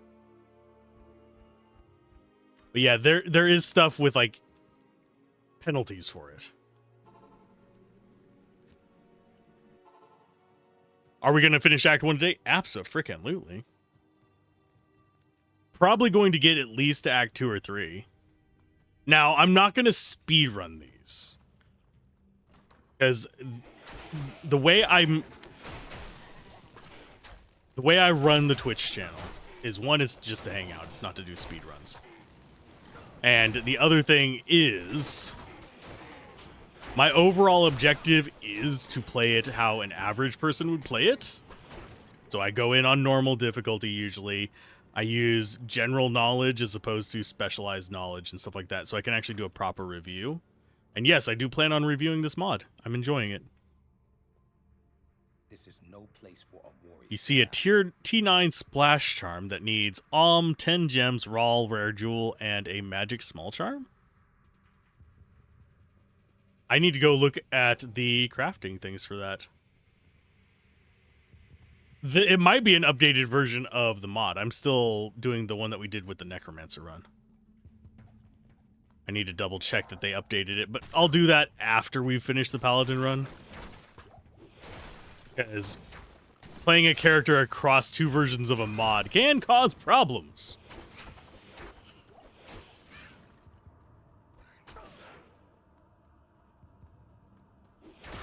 But I have all of the above. I could upgrade to that.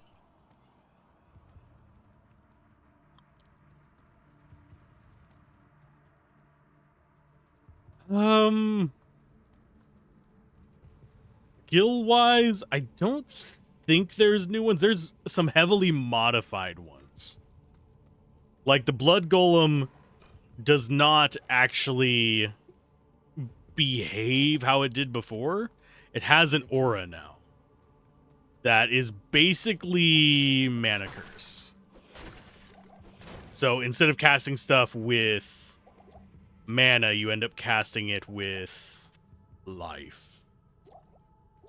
Whenever you have that golem out, you can have multiple golems out, one from each kind. I believe that there is a way to get up to dual golems of a specific type, but you have to really invest in it.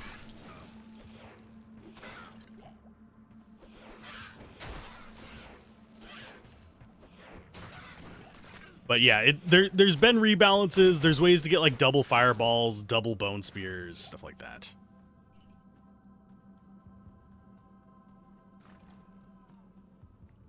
Come on out, ghosts. I know you can fly through the bars.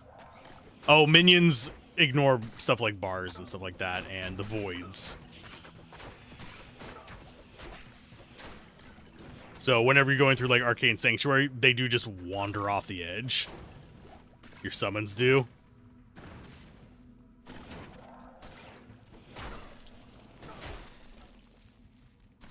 So that keeps them from getting choke pointed, at least. They do sometimes get distracted by just like, oh, here's a random place I can go. But that's pretty rare. I think probably, and you're not going to get this in a D2 mod, but I think probably the biggest thing I hate whenever it comes to D2 summons is the inability to direct them. That's one thing I really love about Grim Dawn, and I think Path of Exile has something like it as well, where you basically say, hey, target this. And as a primary Necro player, I am envious whenever games have that. Way more set items, by the way. We actually have most of one of the new assassin sets. That claw reminded me of that. Do I bother killing the turrets? No. Click, please. Thank you. I think I was holding the click button too much there. I'm slowly defogging. The caffeine is hitting me slowly but surely. If you ever hear me take a long pause and not moving on screen, that's because I am taking a sip of coffee. And every single one of these times, I keep forgetting, oh, are we full on gold? No, we're not full on gold.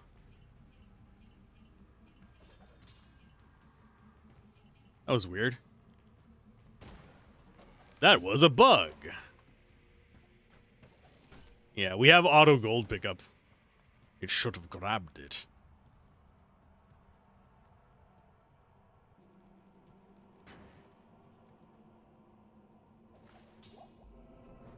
Yeah, am I going for every waypoint? Hell no.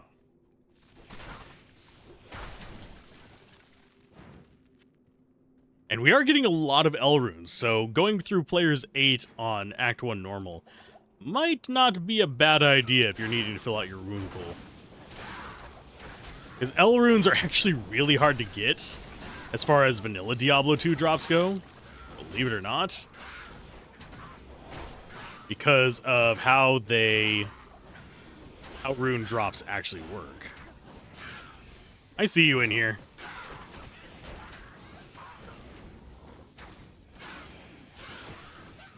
I need to save her real quick.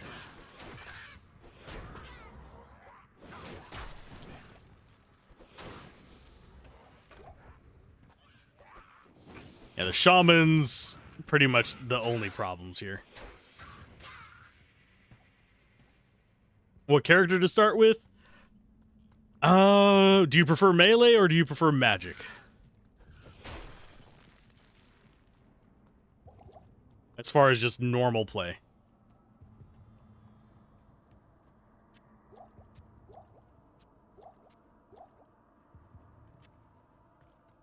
Because if you prefer melee, I would go probably Paladin. Barbarian does have some new functions. And he has just generalized mastery instead of unique masteries. He's probably got the most changes in terms of the melee characters. But I would say as far as casters go, Sorceress is going to feel the most rewarding.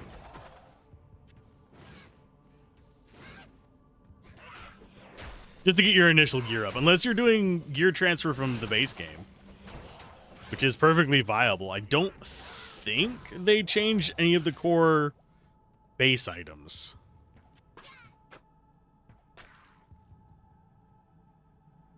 Paladin feels ridiculous regardless of melee or magic, especially in this mod.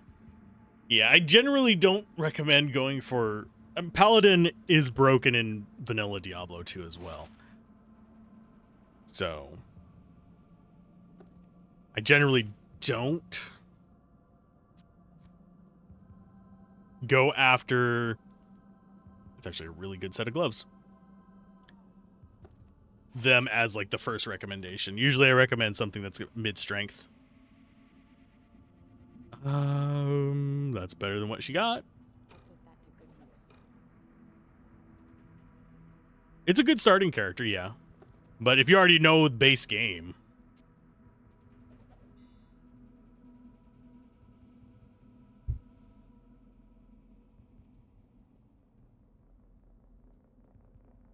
Yeah, I mean, if you really like Paladin, it's fun so far. And the basic start of doing a Holy Fire Paladin to charge through the beginning of the game still works like a charm. As you can tell, we are decimating. There is great evil here. So now we have Mana Leech. Probably going to have to worry about our sword breaking. Never mind. It's got good durability. That's another, I guess that's another improvement for melee characters is weapon durability. Could use some life leech. Mana leech is nice. I could use some life leech.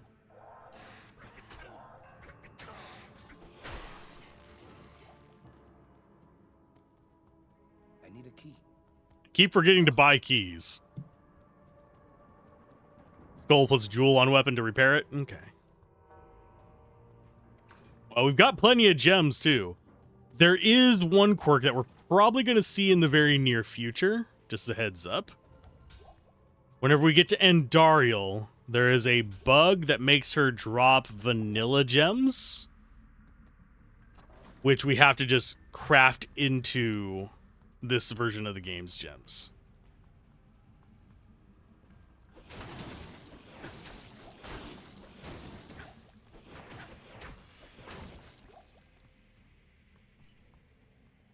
Oh, to add leech? Oh. Yeah, we could do that. I'm not sure I want to burn it on this low level of a weapon.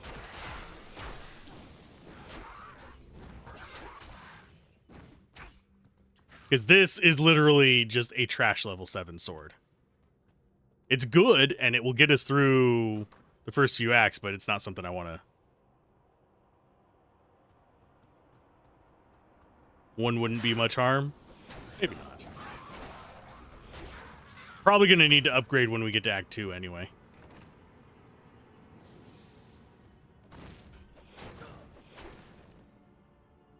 The Mosaic Sin thing is a little bit more accessible than this, is from what I was told. As opposed to actually running a Mosaic. It's on more items.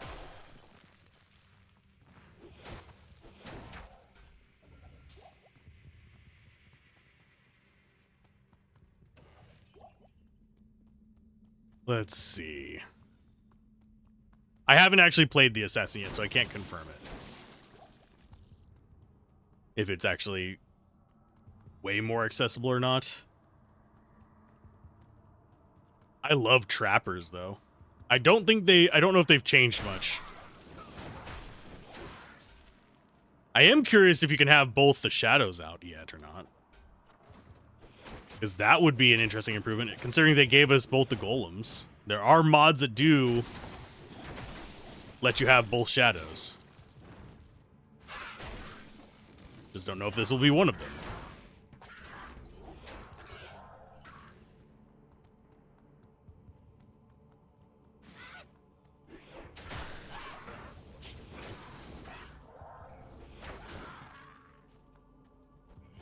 I do notice that we have way less in terms of gem drops in Act 1 because of the modified gems. I think that is one reason why some of the crafting feels a little bit less accessible. But you burn through normal so fast anyway once you know what you're doing. It's not that big of a deal.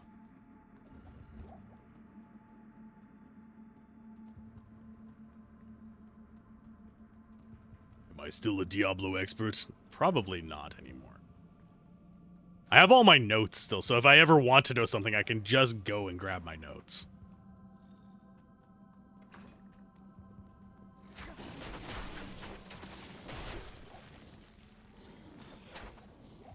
What are you shooting at, you jerk? He was very, very angry at that. Oh, he was going for the mercenary on the other side of the wall. Oh, okay, I saw what he was doing.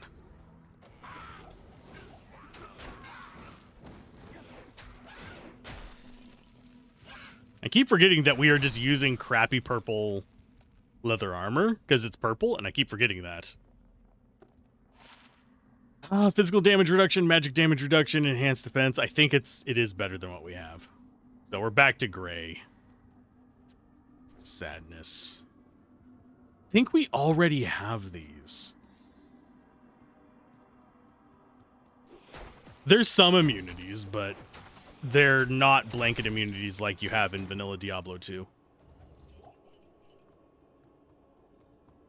You're not going to run across half of Act 1 being cold immune and stuff like that. Which I generally do prefer not having immunities in games.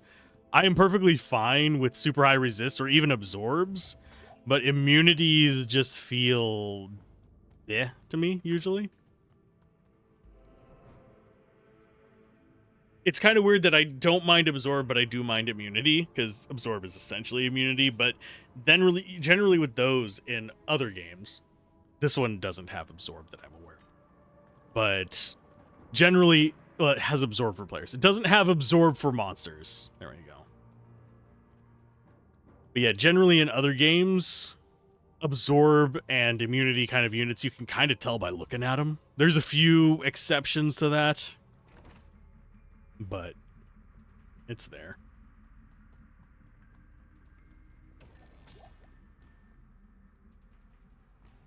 After we beat Andariel, probably go look up some rune word weapon options that we could possibly make. I do have empty socket. I have a 3-socket and a 4-socket phase blade thing I could do. I don't think we have... We might have a 6-socket one as well. I'm thinking about it.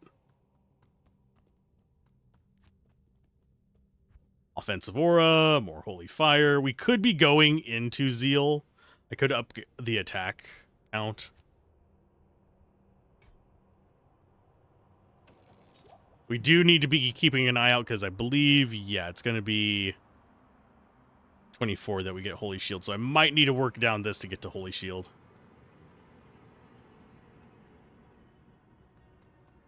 Holy shield, by the way, still broken as hell.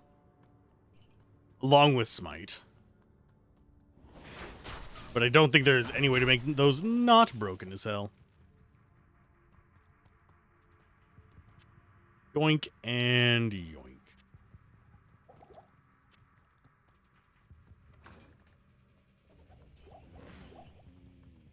I thought I heard you coming out. There you go.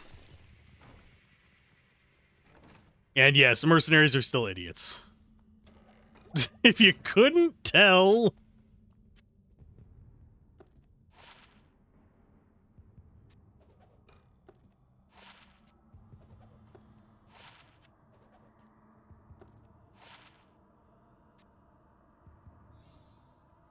Saw a video on people testing the different builds on a mod that allows players counts more than 8, and she's the only character that can continue to kill mobs even after players 100, if memory serves you right. Which character?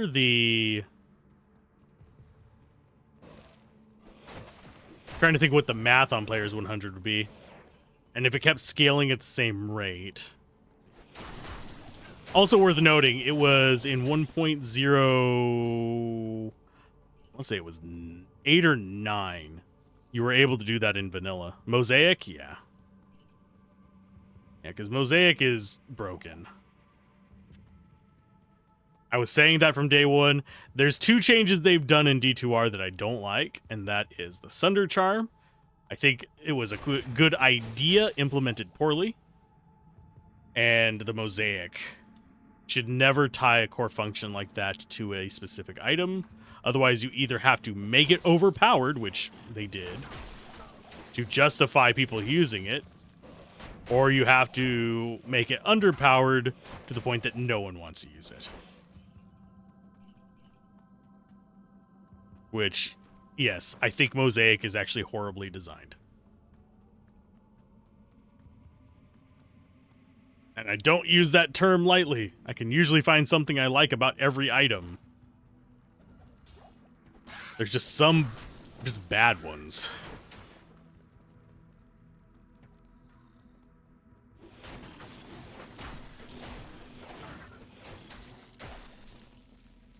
Ooh, piece of candy.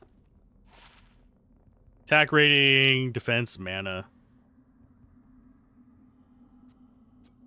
We lose some of our lightning resist. That's fine. I'll put that to good use. Oh, and worth noting, on hell difficulty, your resists are reduced more. just so you don't get surprised when you get there and like, oh shit, I'm dying to everything. Why? It's because your resists are gone. Watching videos of it hurts your eyes. It hurts my video card to play it.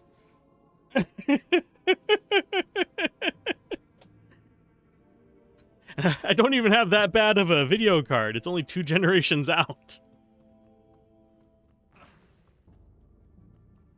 And yeah, if I get really going on a Mosaic, it can actually make me drop frames.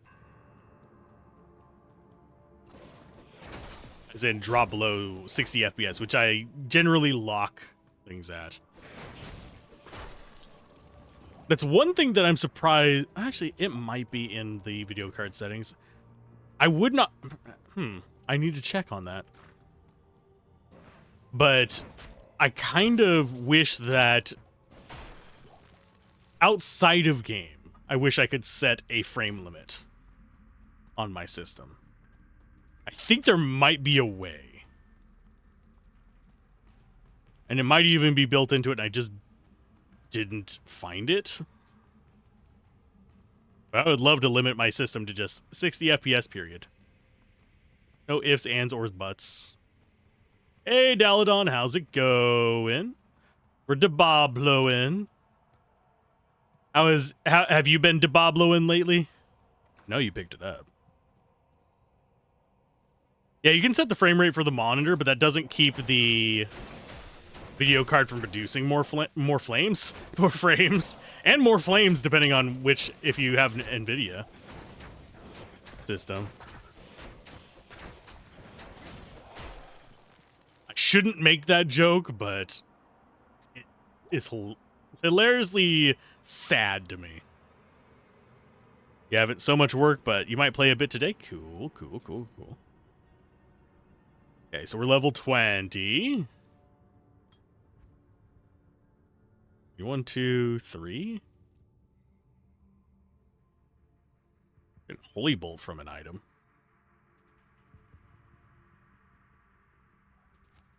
The fuck is that noise?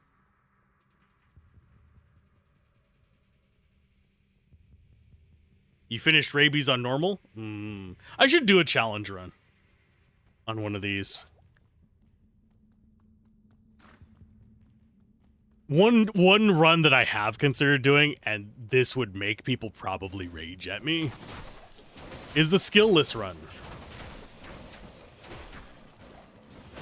I also thought about going through and beating the game with every skill in the game.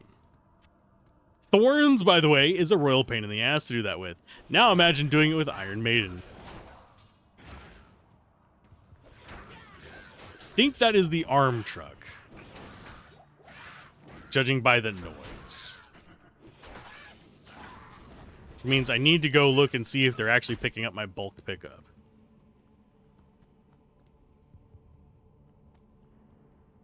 Not duck my head out. Can we beat Andariel on Players 8? Probably. Because I am stubborn. Oh look, a tormented sister. Bye.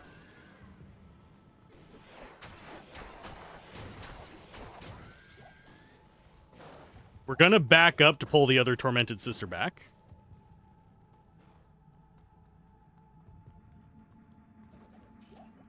Summon Necro's actually not that slow once you get kind of set up for it.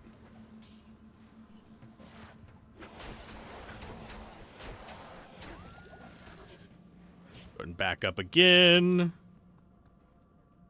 Will you actually cooperate, game?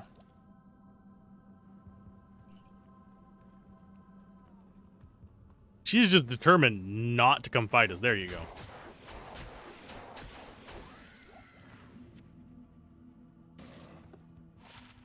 Two socket, lightning damage absorbed. That might be interesting. We can play around with that. Crystal sword.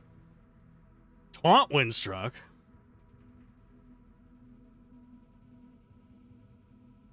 Yeah, usually they critique it as too slow.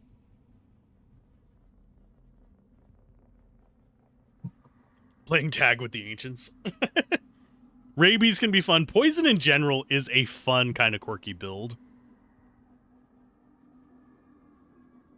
I don't mind weird and challenge builds. I think probably the hardest one to do would be Psychic Hammer, oddly enough, as far as the skills go, because it's very expensive for very little damage. And yes, I'm just trying to trim off the trash before we go and face her. And Mercenary is actually good for that because she's just popping these guys. But yeah, Rabies Flameclaw is a combo that I've done a few times. The only thing I don't like about Rabies is that it fights other poison.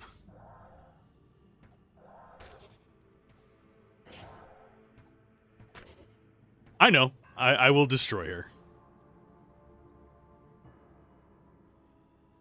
We are on Players 8, so she will do a lot of damage to me, especially since I'm not invested in defensive stats yet.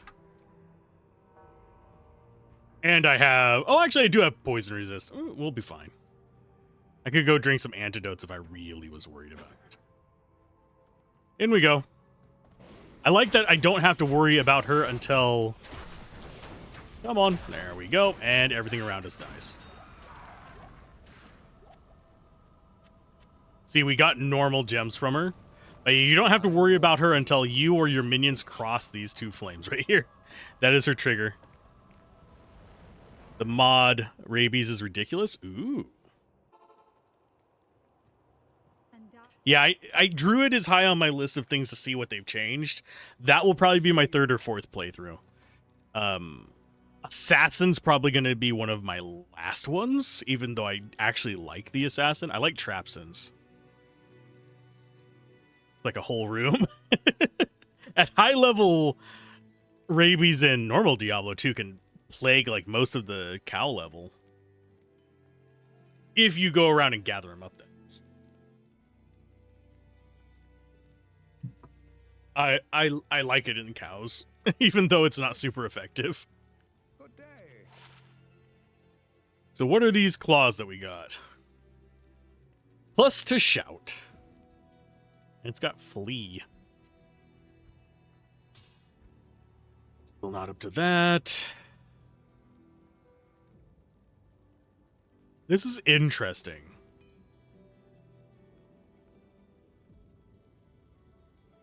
That's interesting, too.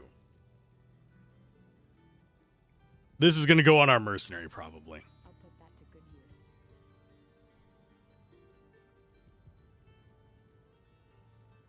There are a lot of O skills in this, by the way. O skills are basically classless uses of the skills, but the way they function is if it's not your class, you get all the points. If it is your class, you get up to, I believe, 3 from an item. So that is an interesting weapon. I'm never going to use it, but I'm going to keep it. The reason I'm going to keep it is because it's a unique. Might as well keep a copy of it in case we do come up with a build for it. But I don't like Hit Causes Monster to Flee. It's a personal taste. It's fine if you love it. I personally don't. It's one reason why I don't use it on my throw barb either with the, trying to remember the name of the throwing axe. But the one that has amp on it. The one with amp on is really good for bosses. Yeah, shout increases defense. But Hit Causes Monster to Flee on the actual weapon is meh. But the spread when they run. Good evening. Yeah, I don't like enemies running away from me. No. Okay. Now we get to demonstrate the other kind of annoyance of this. These are your gem bags. You have shit in here I need to remove. Okay. To get these into the gem bag, you have to do them one at a time. But then we can pull them out as P-gems.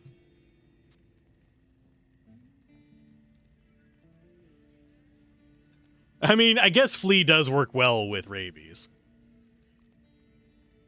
Although they do kind of run around like crazy little weirdos. Spread the plague. But yeah, I have bad memory. So you have to deal with me forgetting some of the names of things without having my notes in front of me. That's why I script videos usually instead of just off the cuff. Sorry.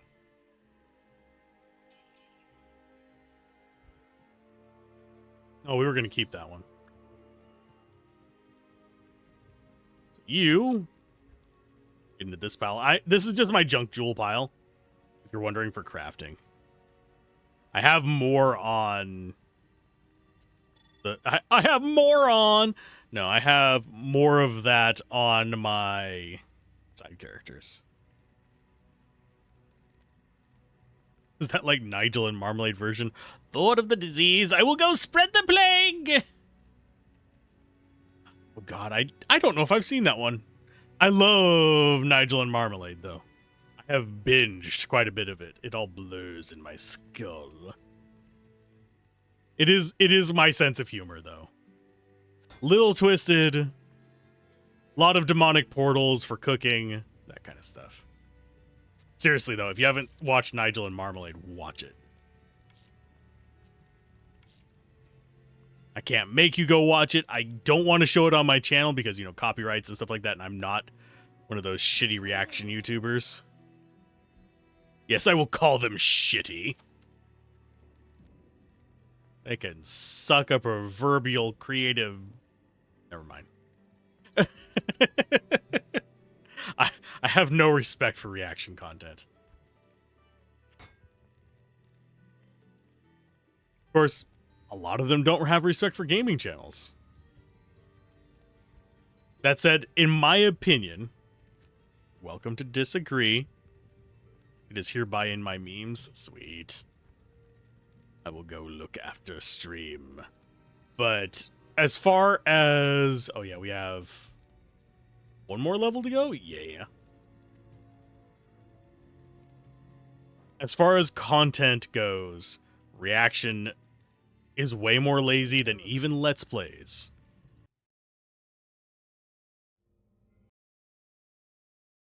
Mild plagues, since rabies damage isn't the best. You can tweak it a bit. There is like the plague rune word and stuff like that that can help with it. But yeah, it is not the best ever. I have to say, the orbs actually make Charcy's thing kind of useless. It's good for a temporary crafting. Do I want to stick with Act 1? She's not bad. Is doing fire damage. +5 to rabies? Yeah. There are ways to boost it up, it's just not as strong as other options. That said, Poison Dagger is actually useful in this now. So you could build a Poison Dagger Necro. And not have to rely... Oh, we got another fake gem. Yeah, and you don't have to rely on just Poison Nova for everything and just holding a dagger. You can actually use the Poison Dagger. Poison. Poison is the best. Sing for offense. God. Damn it. Now I want to play... I know that's a weird trigger for it, but I want to play more Expedition 33. I might have to stream my New Game Plus runs.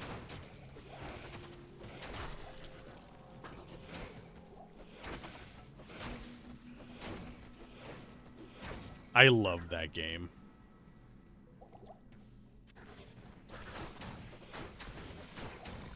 There's gonna be fighting.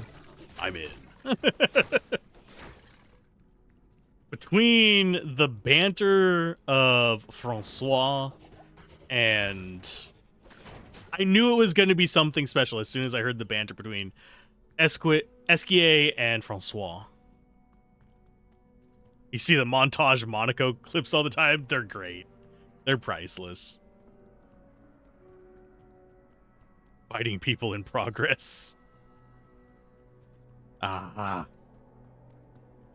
mean, that is a way to go. I think we have actually gotten one of the rare sewer layouts. Fun. So we get to go on a walk. If you're wondering what I'm talking about, usually 99% of the time you come in through this entrance. Stairs are going to be closed here or here. 99% of the time. There's a rare chance you end up with this shit. Which means we get to do the sewer walk. It should be over here to the left. But... guess we get to show off all the abnormalities of this time.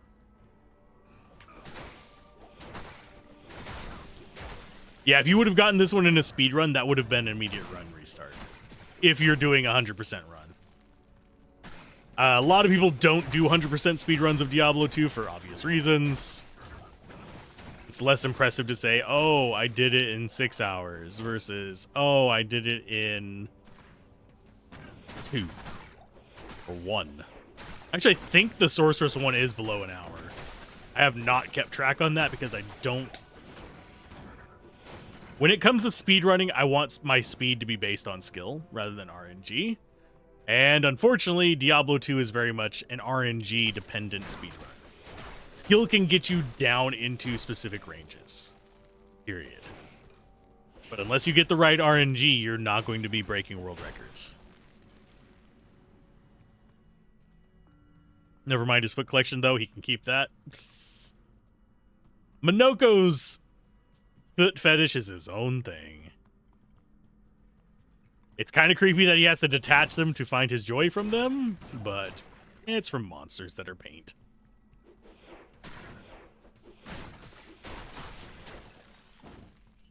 But yeah, Minoko's lines are great. Esquier's lines are great too, but his are more like, aw, or just weird jokes that just hit you from the left field. Whereas Minoko's are kind of Ren and Stimpy-ish.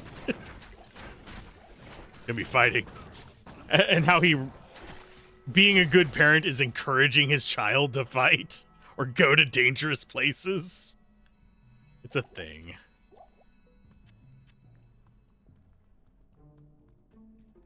I like that he polishes feet. That creeps me out to like no reasonable levels. Okay, so that is 21. We're going to go ahead and start coming down this way because that's 21, 22, and then we'll have like one kind of float. I don't think there's going to be much until Act 4 that can really resist our offense here.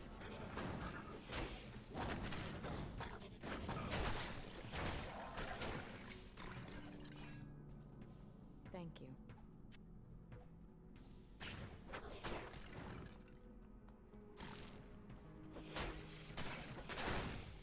Even on Players 8, that is. If we drop it down to Players 1, right now we could destroy Act 4.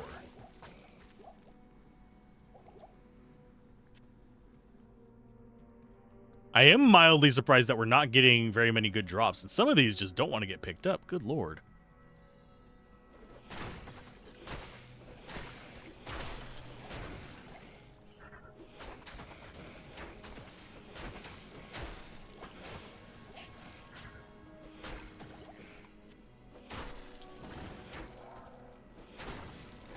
And yeah, pink, by the way, ethereal.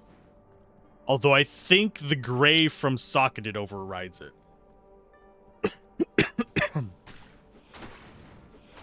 So if you're looking for ethereal Socketed, you have to actually look for it.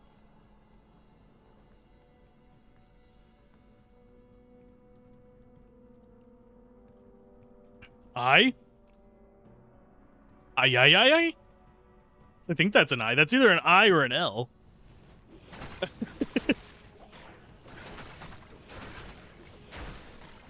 Have a good one, Adam.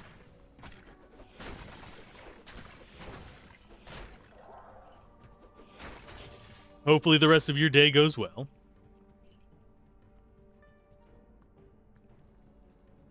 And have a nice, relaxing after work evening or morning, depending on whereabouts in the world or what time shift you work.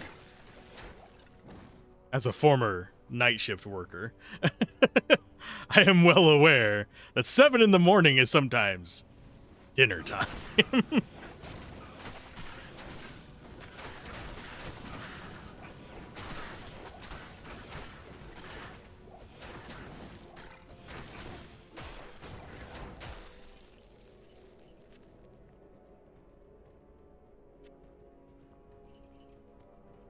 Okay.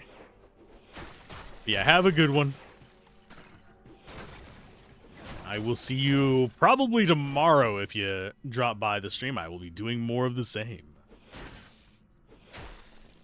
I do think I want to do... I'm gonna regret it. A playthrough of Path of Exile 1. Want and should are two different things.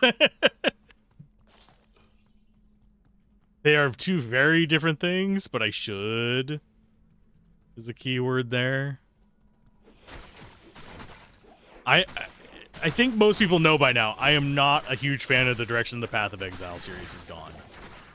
My last time that I enjoyed it was Fall of Oriath. It was like pre-Fall of Oriath, sorry.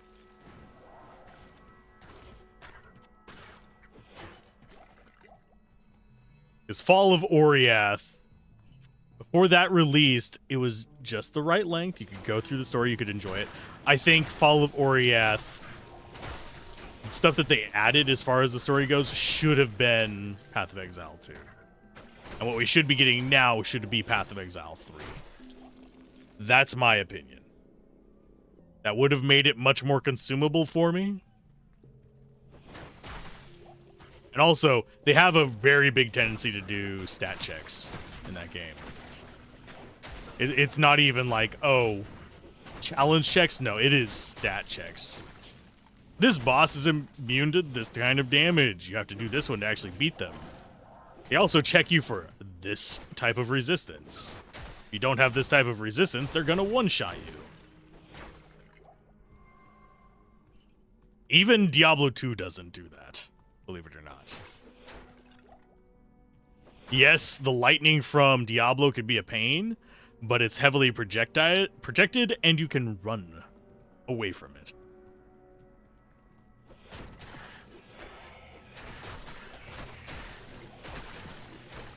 We're gonna get poisoned like hell. Hello, Radamant. How you doing? Can we heal faster than the poison? Yes. Barely. Look at that poison go. I pray that Atma rest easy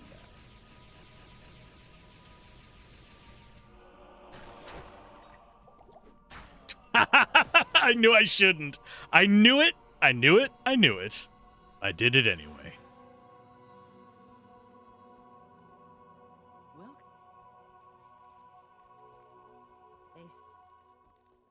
It's fast travel to town. That's what it is. I was at one live. I knew I shouldn't have done it. I am well aware. Let's go and resurrect our friend. Go get our body. Yes, I'm going to walk to the body. I could just save and exit and return. But I got cocky. We are getting convoluted maps, by the way. Which is a bit of an odd one. I should have just TP'd out and gotten it cured.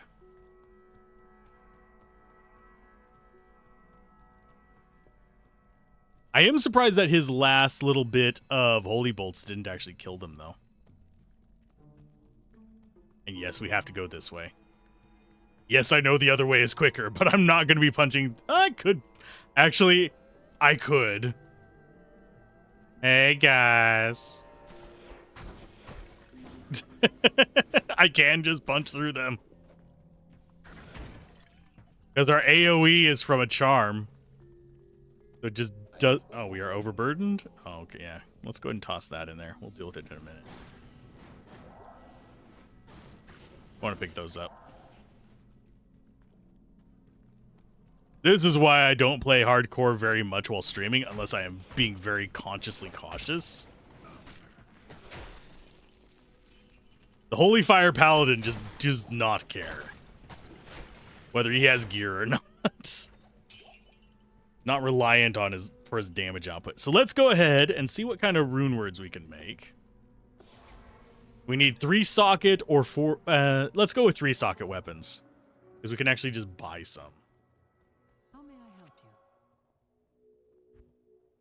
help you? We got 2 socket axe. We want fast weapons though, so it'd probably be military pick. So 2 socket military pick maybe.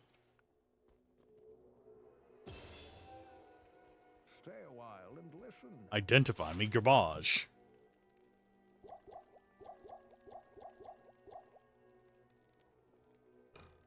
That. Let's see. That is 1 to 6 lightning. Decent damage. Charge bolt on striking. Yeah, I think that's better. I'll put that to A little bit less raw damage, but she'll be shooting out charge bolts, which should make up for that slight gap in damage.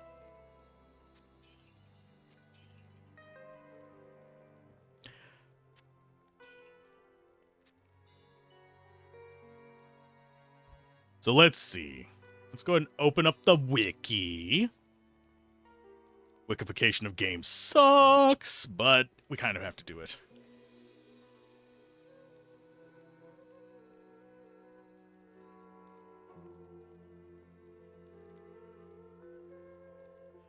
Okay. Open up that. Diablo 2 Reimagined.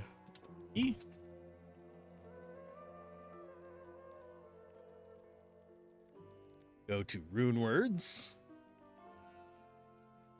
Socket count 2. Any weapon.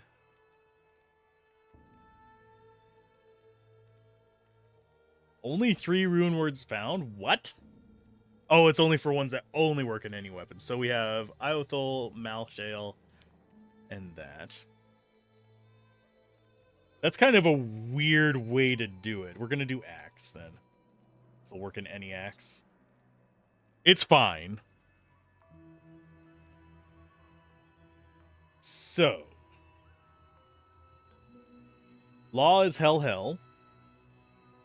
Which is increased attack speed, slain monsters rest in peace, which would be handy for us. We do steel in it, which is tier L. It's a little bit weaker than what we have right now. Strength is actually pretty decent, as crushing blow has a bit of mana per kill. Having 50% movement speed and being werewolf is dizzy. Let me introduce you to the speedy assassin. So strength is level 25 rec. So we're not going to be able to use that for a while. It'll work in any melee weapon, though.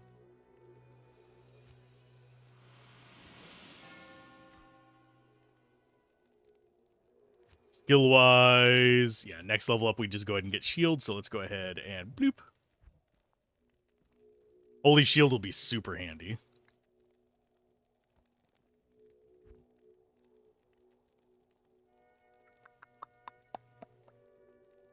Do we want to shop?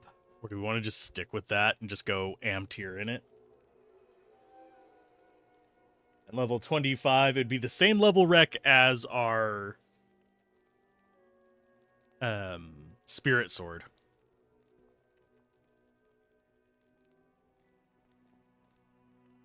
I'm going to buy that. Probably going to end up making it. But I'm going to do a quick jump in and out. See if we can find a slightly better weapon. We're looking for very fast. So it's going to be either a sword or a... Excuse me. That just came out of nowhere. But... yeah, it's either going to be a sword or a flail.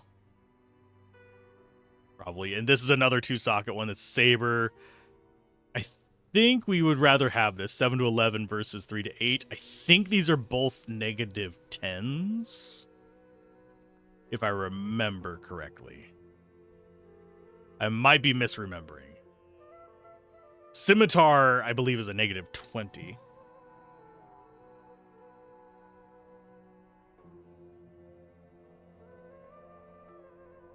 Normal swords. Okay, so this one is a... yeah, this is a negative 10. We go to swords. Scimitar is negative 20. Saber is negative 10, yeah. I was right. Yeah, the only one that would actually give us an appreciable speed difference is this. It's also 2-socket. But significantly less damage. I'm overthinking this, because this is not going to be something that lasts us long term. It's just going to be one of those things. We do have a 3-socket Morning Star here, which does open us up to, I believe, go with Mace. There's Desire, Malice. Malice we're not going to do. Peace Reimagined. Tier FL. Increased attack speed, block rate, faster hit recovery, gives all resists. You feel incorporeal, it makes us feel. There is Patience, which is level 19, which is mana per kill and experience gain increase. Temptation is plus all skills, increase attack speed. It reduces our strength and gives knockback. And then we start getting into the level 30 plus stuff.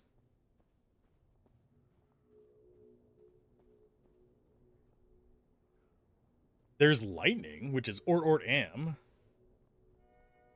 These are not in level base. They are kind of strangely ordered.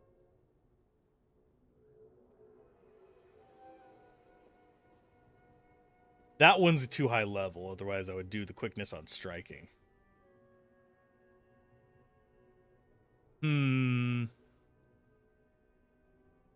Ort Am is very tempting. It's level 9 lightning on striking, which is kind of useless to us, but that's some damage. Holy Shock Aura when equipped. Not bad. Lightning resist. Lightning absorb. And life stolen per hit.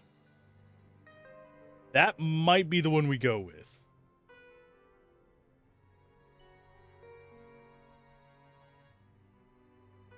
It's either that or temptation. Because the rest of these seem kind of interesting, but not exactly what we need.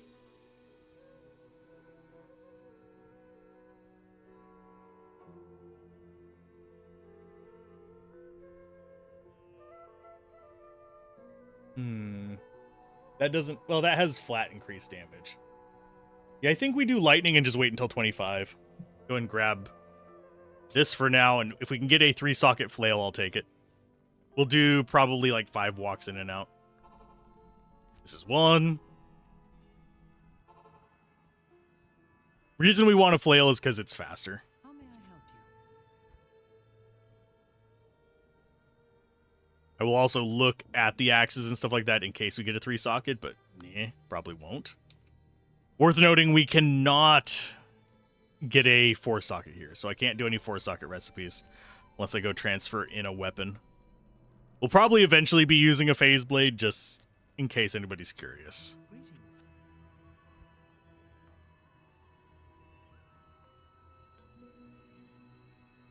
And no, I'm not worried about wasting gold picking up these weapons and holding on to them.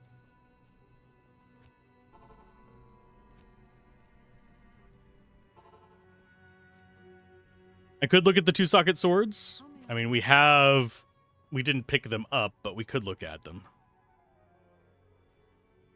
There's the flail, and it's actually superior, so yoink. Sword-wise, no. You have a 3-socket axe now. We can keep those. Wait a minute, what was that 100% chance to cast? Oh, when we level up? Ew. Ew. Gross.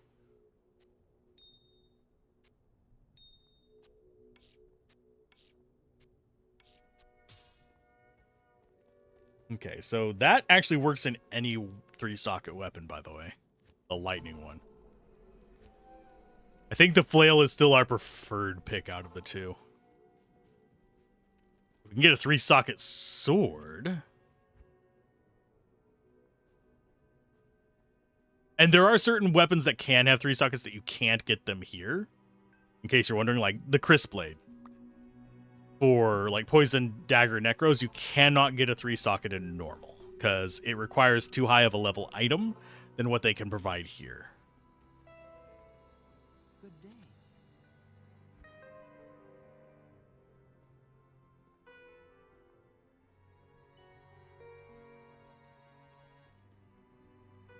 And we can go look and see what 3-socket axe choices we have too.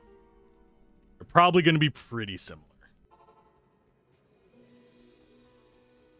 So this is going to be our last check on Farah. She has nothing, I don't think. Nope. Yeah, we don't want this. This is slow as balls. Longswords are not bad. Like, we can't get a 3-socket one of these. We can only get 2-socket. These don't get 3-socket until Act 3 drops, I believe, or Act 4. We might be able to see them drop off of enemies in Act 2 because of the Talrasha temples. But it's pretty uncommon. Same reason we can get a broadsword off of the Talrasha temple and roll it to 4. If we get it from the right enemies.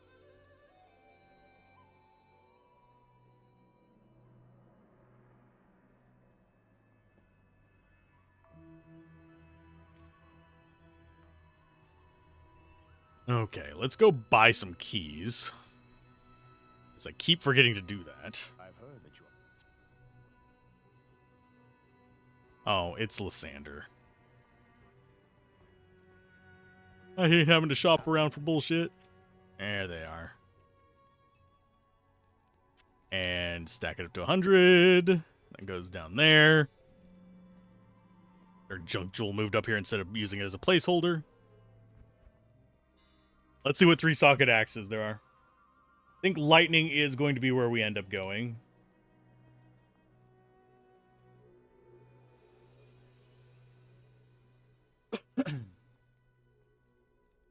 There's a level 39 one that's pretty interesting. It's Pestilence. Plus the poison explosion, bunch of poison damage, extra poison skill damage, boosted poison length reduction, magic find, that kind of stuff. That might be good for your guy, Daladon. For your plague werewolf. It's called Pestilence. And it's axe specific. Pacific. Pestilence. Pestilence. It's axe specific. I can speak. And it's Soul Co. IO.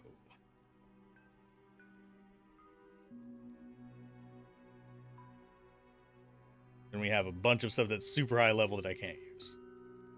Not yet, at least. We'll eventually get there. We'll probably use it in higher level stuff. Blood Moon is interesting. 35% reduction to enemy fire resist, casts Meteor on striking and Fireball on striking. That's kind of fun. Yeah, there's Crescent Moon, Blood Moon, Winter Moon, and Harvest Moon. Harvest Moon is scary. 15% chance to cast level 13 Corpse Explosion on striking.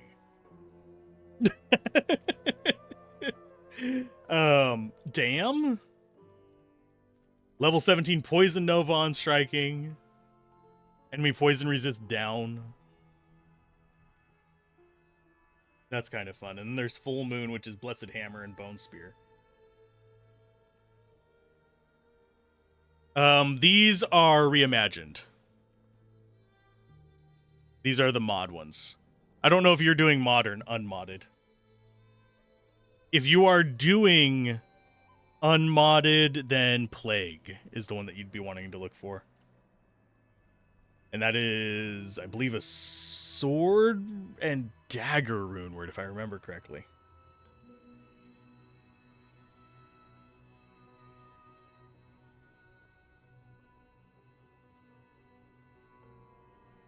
You have both? Yeah. Yeah, it's a if you're going for Plague on vanilla. It's a higher level one, of course, but still not bad. Jeweled Circlet. We actually have another part of that set, by the way.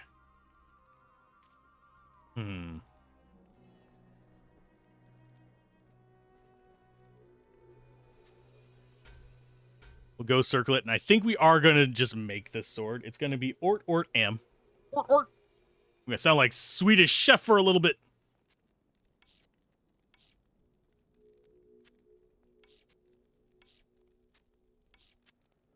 Okay, so Ort. Am. Do we actually have a lot of these? Yes, I have plenty to spare. Ort.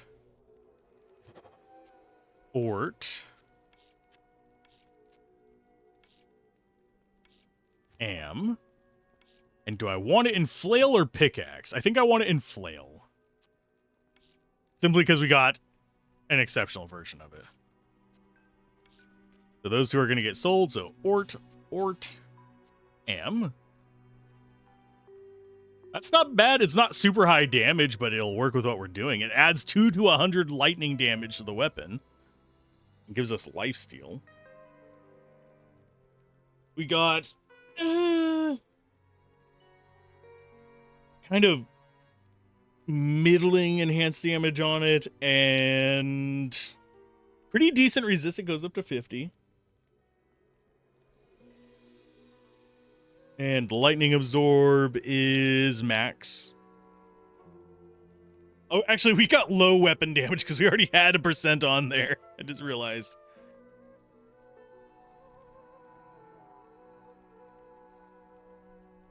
Yeah, this would be fun in a two-handed axe. Run it on a barbarian.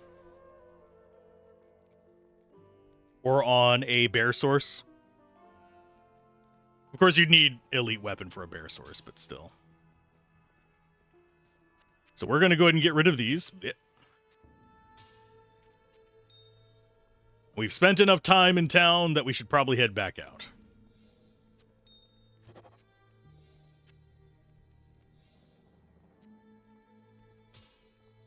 Storm Visor can go to her, I believe. Or do we actually... I think we prefer the one she has on there. Although, yeah, we do. So that is our weapon upgrade. Is it better than our...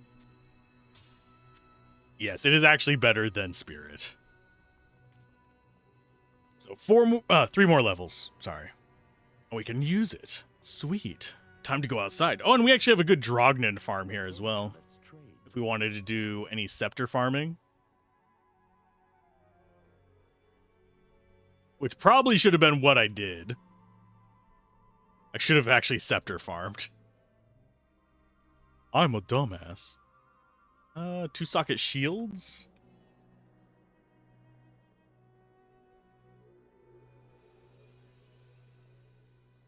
Where are you? Any shield.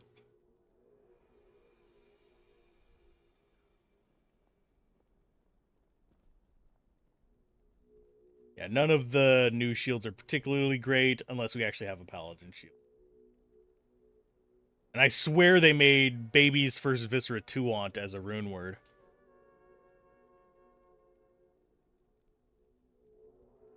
The plague comes for you, Flayer Jungle. It comes for you! Ha ha ha ha!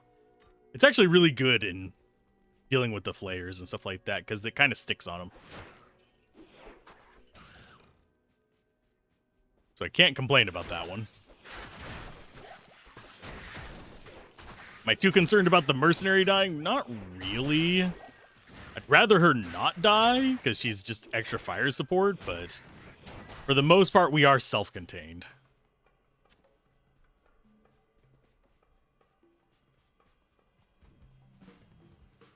In that we don't have to worry about our Mercenary dying and robbing us of effectiveness, kind of like whenever she died when we were relying on her for thorns. Okay, unique zombie head just randomly in the desert. Death's Witness. A level 9 wreck plus 1 necro skills. That's actually good. It may not be the best helmet ever, but at level 9, that's going to be better than anything you can get.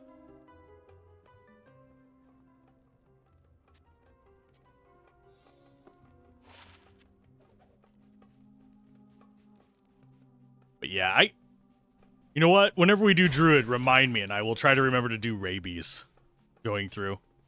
Just for the lulz. That said, we're probably actually going to do Poison Javelins for the Amazon starting out. I don't think people really appreciate just how strong Poison Javelin is for going through normal on Players 8. It falls off super fast, but... It is actually fairly mana efficient and massive amounts of damage.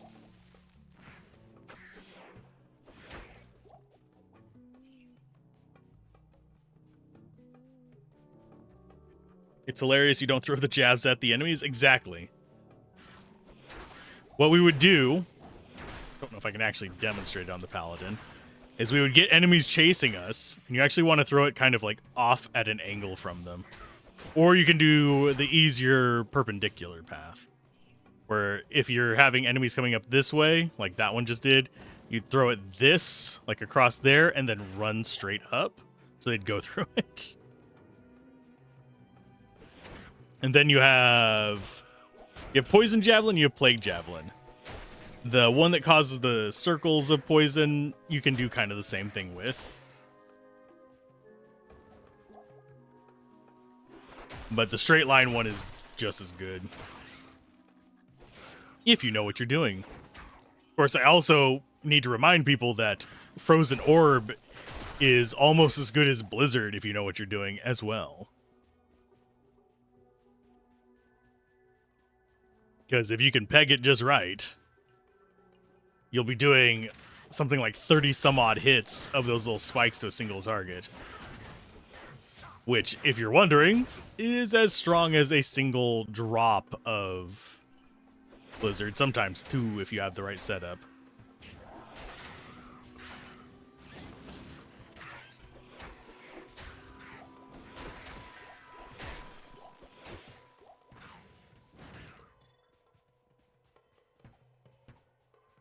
And it's a lot less points to invest. So you're getting about 80 to 90% of the power for less than half the points. Of course, there's also Blizzard Orb now, because they don't share cooldowns anymore. Which did make Ice Mages stronger. I still would prefer if Sunder Charms were end of formula rather than beginning formula. That way, it would reduce them to, okay, this enemy is still durable, instead of, oh, I'm just disassembling this enemy now.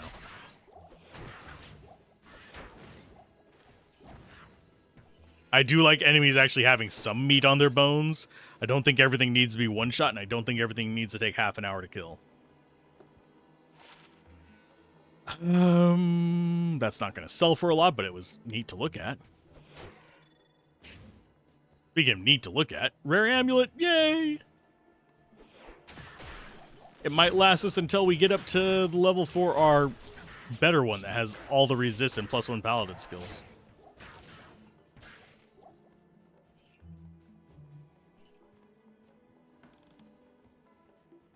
So I need the waypoint. Oh, and today is going to be just a flat 4-hour stream, most likely. I have things I need to get done, as I mentioned in the beginning. And yes, I'll be uploading the archive of these as well. If you one-shot them, you can't rabies them. That's why you use a scimitar on your second weapon slot to apply, then fight the big ones with a maul or a great axe. Means you're doing decent damage normally. Which means you are a fury druid that poisons. Brah. One thing that I do kind of wish, and I think it probably would have worked better with it, and this is sadly something that they needed to learn with all the poison skills, reduce the duration on the poison, first of all. But I kind of wish that rabies worked kind of like Fade, where you could build it up and then just play with it as a side effect on other things, rather than as its own attack.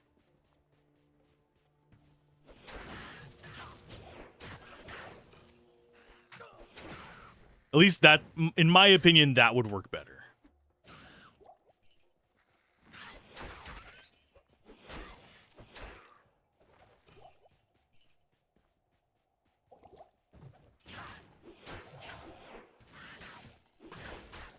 We are not hitting very well. I need to do more dex or more accuracy boosts.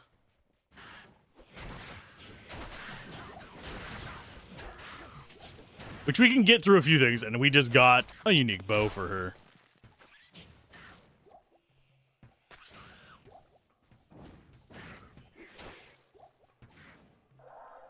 Boop. Warp Wind. +6 multi-shot for the Amazon. Not a no-skill, but it's got knockback, which actually might get on our nerves. Why can't you use that? Oh, you're one level too low. That would be why. Okay, so you go there. Faster cast is useless on her. Let's see, mana is not really worthwhile.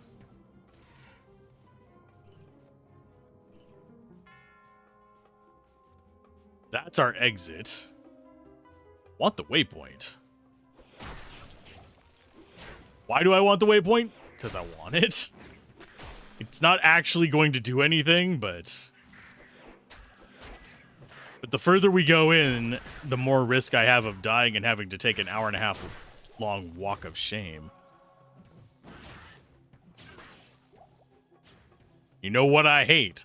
Them their walk of shames. That's why I exploit the autosaves in Expedition 33. Swap a weapon on a non-party character, get an autosave. Then you just have to take 3 steps forward to actually reach where you're going instead of walking all the way from the last save point or battle. I do love the save system in that. Because it's the combat is a turn-based RPG. But yeah, the combat is a turn-based RPG. So you do have like a beginning and end battle that's hard pressed into it.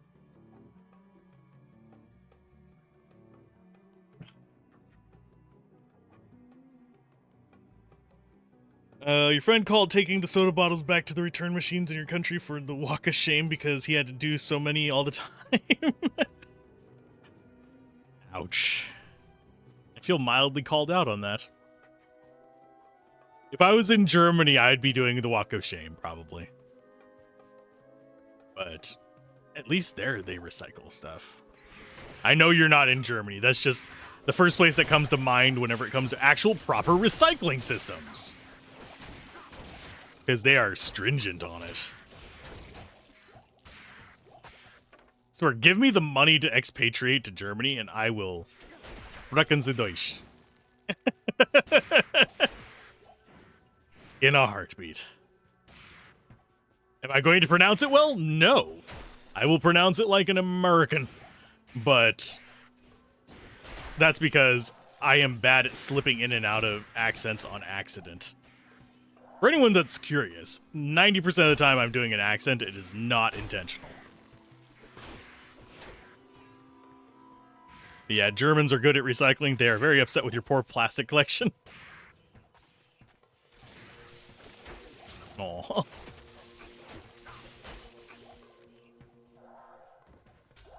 Plastic is a weird one to recycle, too, for anyone that's curious. There's so many different types of plastic is the reason why. It's not even that, oh, it's like super hard to recycle. No, there's actually really easy to recycle types of plastic, and there's a lot more that are reusable even, where you don't have to worry about recycling. But they can very easily get mixed up because one clear type of plastic may not be as recyclable as another clear type that feels exactly the freaking same.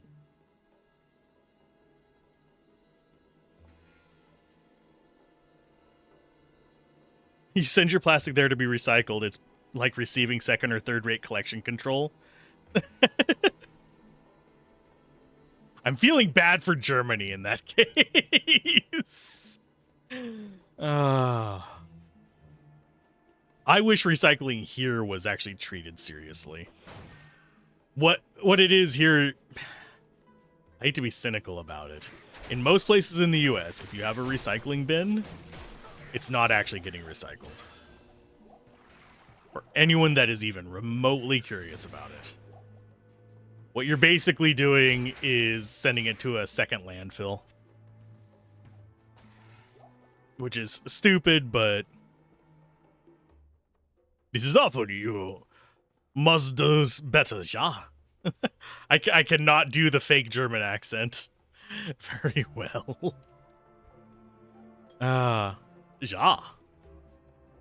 Because weirdly enough, at least here in the US, I can't speak for other countries. The US's version of a fake German accent is completely different from the German accent of anybody I know who's actually from Germany. It's so weird. Because most people I know who have an actual German accent, like, there are German creators that I regularly interact or watch with that don't actually have the accent despite being from Germany. Like, Karanai is a good example. He does not have a German accent, as far as I'm concerned. It doesn't sound like he has... He sounds more of a British accent, almost. But he is German. And it will sometimes slip in, but not very often. But most of the people I know who have a proper accented, as they speak English, German accent, don't go as guttural as the US parody of it.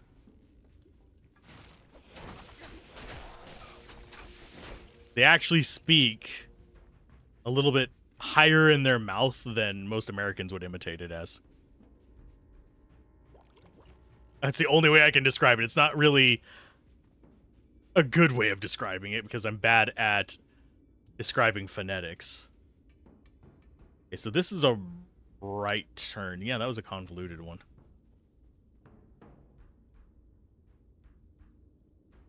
Of course not. Modern German is the camp version of any Germanic language. Okay. I mean, I can see that. Yeah, it's way more gentle. If that makes sense. Here, a lot of people, when they imitate German, it's very much Nazi Germany levels. I should probably phrase that as 1930s Germany levels. Where it's harsh and in your face.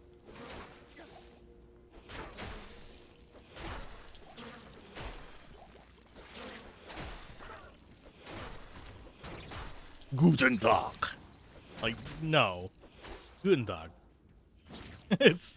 It's not as... And you don't mean that in a negative way, but honestly, around the time they called the mobile phone their handy, pronounced handy. I did not know they called it handy. Oh. I kind of like that one. That's one of those... One thing I do like sometimes picking up is various slang for things in different languages. And using that in conversation just to kind of like... It is a really good litmus test in the US if you use regional slang from another country as to just how worldly someone else is. And just how racist they're going to be.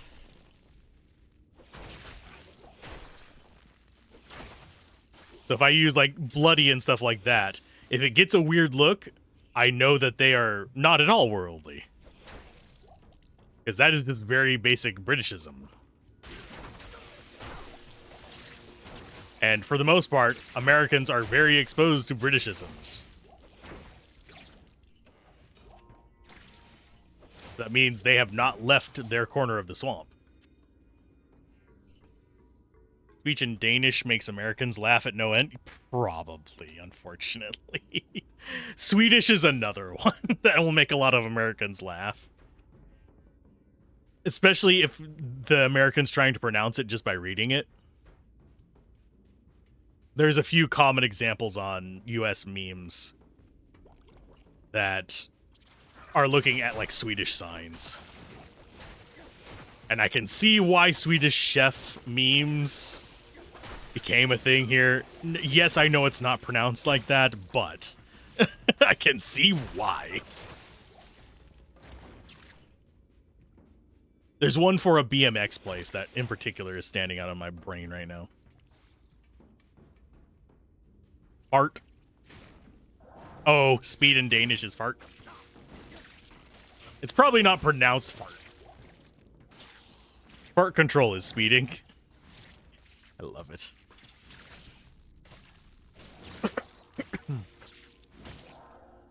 That, you'll either get the people who love it, or you'll get the person who's like, how dare you? And Karen out on your ass. We're gonna lose our mercenary here. Unless they actually reduce the poison, they might have.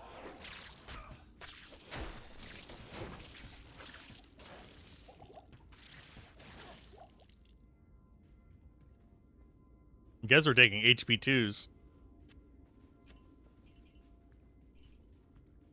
Speeding well observed.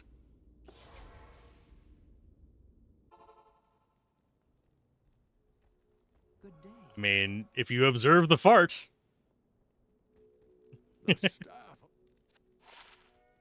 He thinks I'm interested in the staff of kings. You moron. Why would I care about the staff of kings?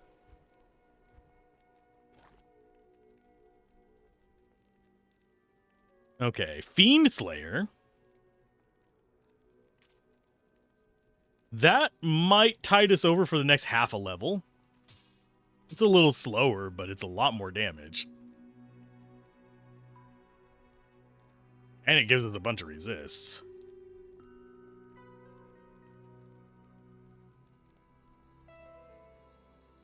And per kill, no. Rule breaker. Doesn't really seem to break too many rules. Gives us +1 holy fire. I'm not going to use it though. That can go away. That can go away. Those can go away.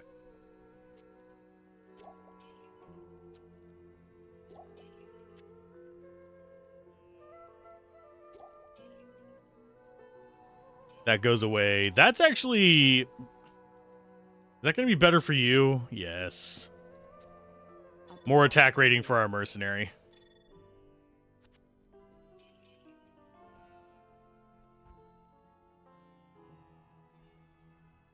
Yeah, I like fart control. As cheesy as that sounds. Da da da da da da da da da. Yes, I will make that joke. Almost any time. Let's go get our last level so we can use a real weapon. It's not a real weapon, it's just slightly better than what we have.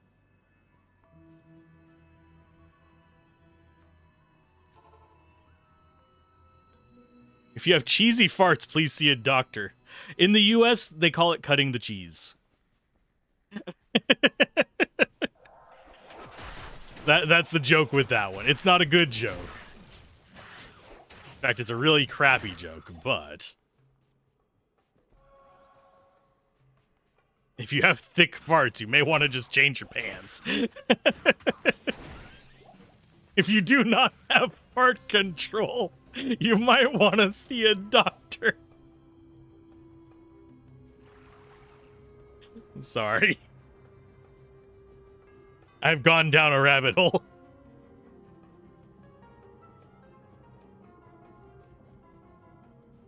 Oh, that was dumb on my part, and I apologize for some of it.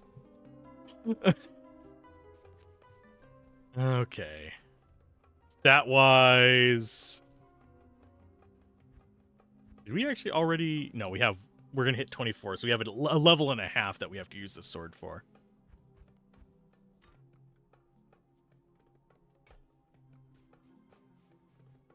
Ah, sorry. Dumb jokes I love. Okay, let's go find the waypoint down here. With our machete. I swear, that does not look like a falchion. That looks like a machete.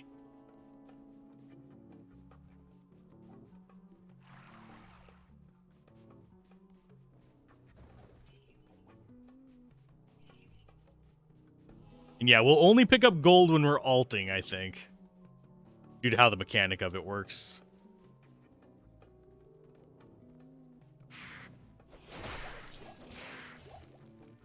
Well, you guys don't survive much, do you?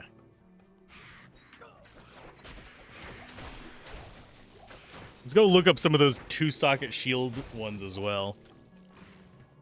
While the death beetle just kind of slowly crawls towards. So shield-wise, we have Penitence, which is half freeze duration, with auto-repair. We've got Hunger. Increased chance of blocking life stolen per hit. Drains your life. Gives you resist some other stuff that's pretty nice. That's level 33 requirement. There are no, like, low requirement shields. Other than Penitence, Revenge. Even Hunger's not low. You can do it, Mercenary. I believe in you.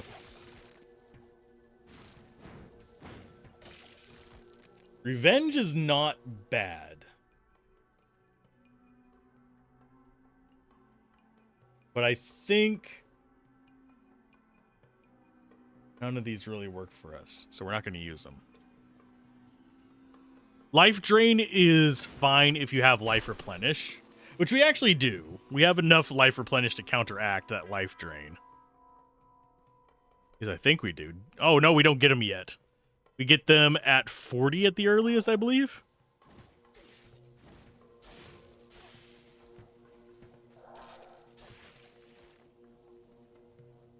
Yeah, we get them at 40. We can't even use that right now without just having massive detriments.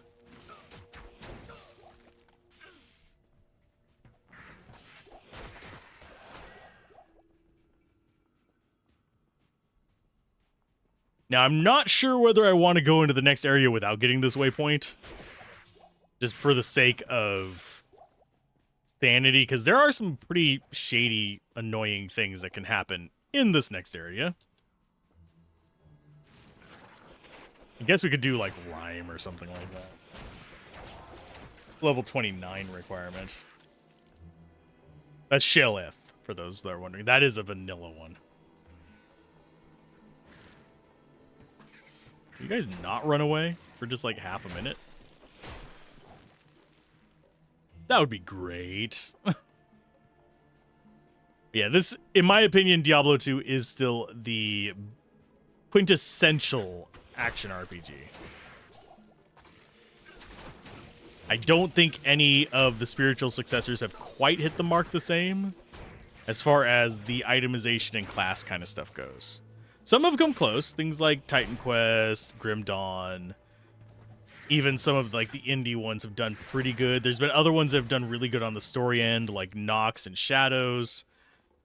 But as far as just being a good basic action RPG with good itemization, I don't think really any has hit the same spot as Diablo 2 for me.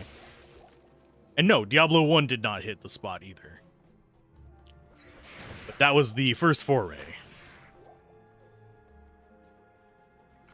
Titan Quest awakened a deep dread of spiders, so definitely. I kind of got... Titan Quest overstayed its welcome for me. As far as doing a playthrough. Like a playthrough of this, by the time I get to end of Act 5, I'm a little tired of the character that I'm playing, but give it a day or two and I'll just be fine going into the next difficulty. It doesn't like burn me out that hard. But as far as even Grim Dawn, usually by the end of the story, I'm like, I just want to play another character.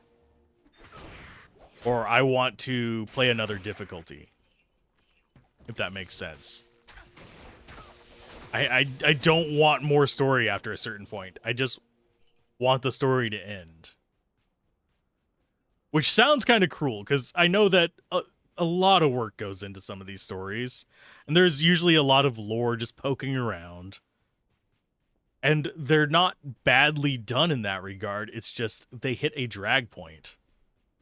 Where I just feel like I'm tired of chasing the MacGuffins. In Diablo 2, I never felt like I'm chasing the MacGuffins. Where is the waypoint on this infernal map? It's probably just right over here. But yeah, in Diablo 2, I never feel like I'm just chasing the MacGuffins. In Diablo 3, I feel like I'm chasing MacGuffins kind of towards the end of it. But it's not horrible in that regard. It's just, I have other reasons for having disdain for Diablo 3. It doesn't give you class flexibility whatsoever. Whereas Path of Exile, it gives you class flexibility because there are no classes. There's just what you start with and what the rewards are going to be. You kind of fiddle around from there for the most part with a lot of them. You are limited to an extent because of where you start on the passive tree. That's about it. But you can be a freaking summoner in any of the classes. You just have to work your way around to get the stuff for it.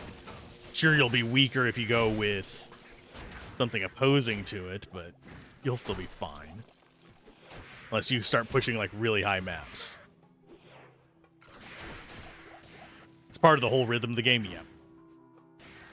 And there are games that I can just dig into for 20, 30, 60 hours and not have that problem with.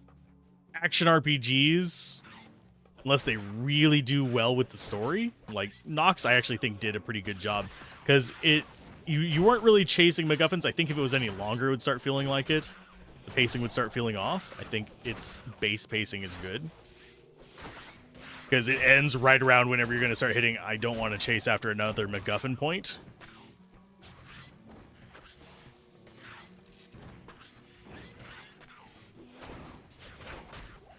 Oh, you're immune to fire. Hi, guy.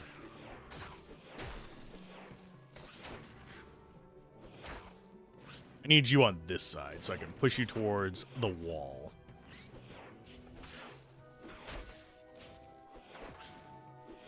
But yeah, even a lot of turn-based RPGs that are story thick, I will eventually reach the point of I don't care about the characters anymore because we've just been sitting there dragging on them for so long.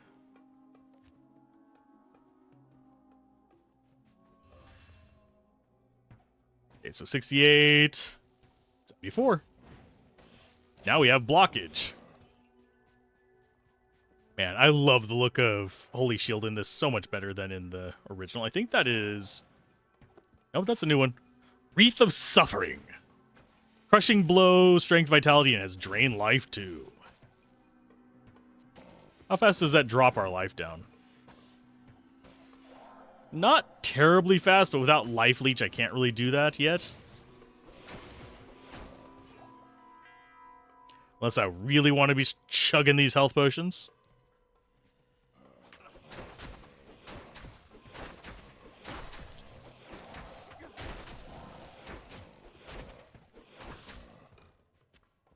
That might fill in our last small charm slot. Why not? Now we do a little bit of lightning damage.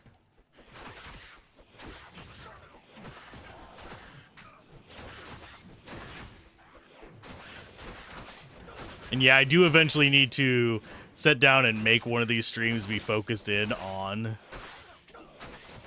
doing some of the asset work for the channel. I don't know if I'm going to do it on this channel or if I'm going to make a side channel for that kind of stuff.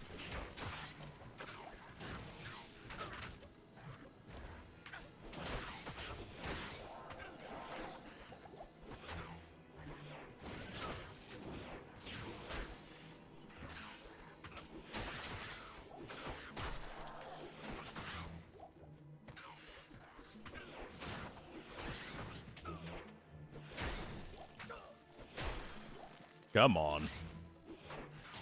These guys get on my nerves a little bit. It's not that they're the worst thing ever. It's just they're annoying. Because they keep hopping away. They ask if I have any grapes and they waddle.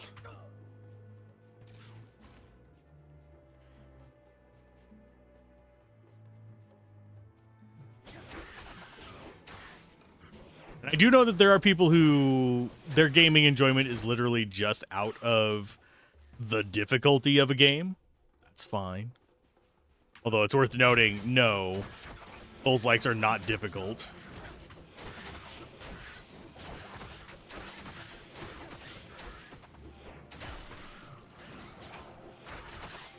Okay, so she should be level 21 or 2 now.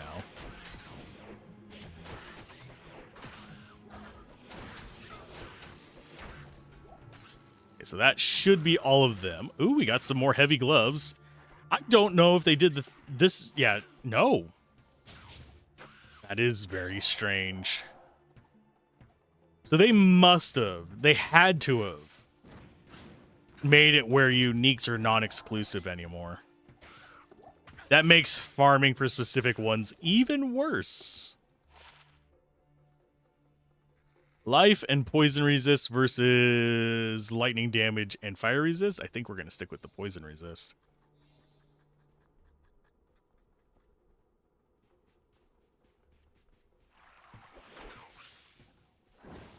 Yeah, and we're just looking for into the temple. I would not mind getting the waypoint, but this is probably super pixelated on the YouTube and Twitch side. Because that's how darkness goes. Especially with the compression that I use. I use CBR for going to Twitch and YouTube, and I use. I think it's CRF. It's the one that is a goal of a fixed quality regardless of bitrate for local recording. Although that has been weirdly enough getting buggier for me, so I'm not sure what's causing that. I've been getting more pixelation on those. So if you see pixelation in dark areas on those, I am sorry. There's nothing I can do about it unless I set it to be so memory intense, so like storage intensive that I can only store one game at a time as far as playthroughs. Which is not a good thing. That is not what you want to do. Especially whenever you are as behind as I am on writing the reviews.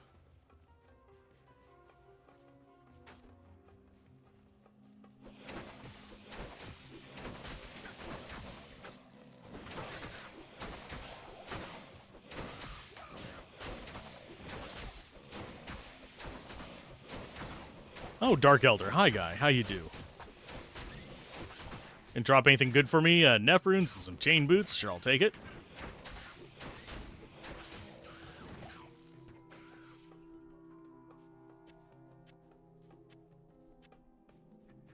It's not a me wand. It's a you wand. Half freeze duration is not bad.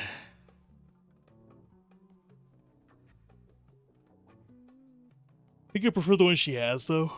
So we'll leave it like that. Wreath of Suffering might actually be decent on her. Because that crushing blow and stuff, but it's a reduced crushing blow because she is ranged.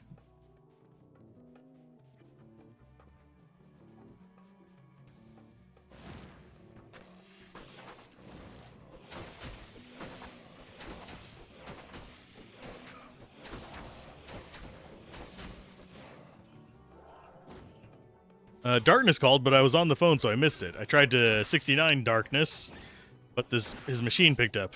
Tried to star 69. You tried to 69 Darkness. Giggity. I yelled, pick up the phone, Darkness, but he ignored me. Darkness must have been screening his calls. Aw. It's always bad when the void doesn't call back. Seems like that's arranged in song lyrics, by the way. Hath not heard that song.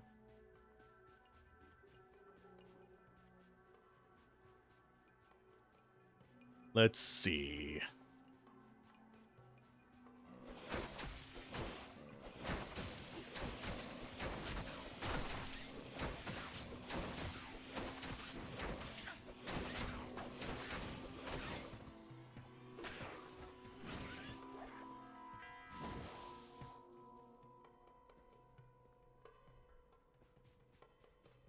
Oh, that one is from Warcraft. Mal'Ganis. Yes? Oh, hello, Darkness, my old friend. Have you called to talk to me again? No, I still don't have the Demon Hunter's number. Ask the other one.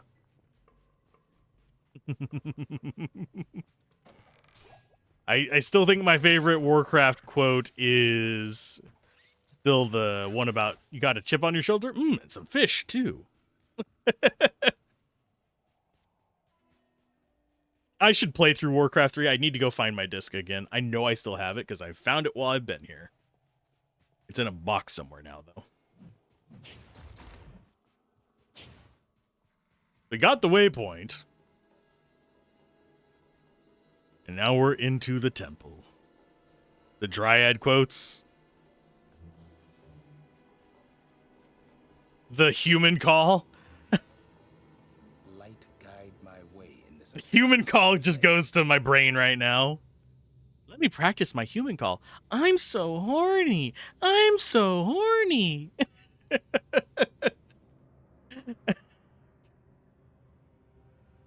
Oh, Lord.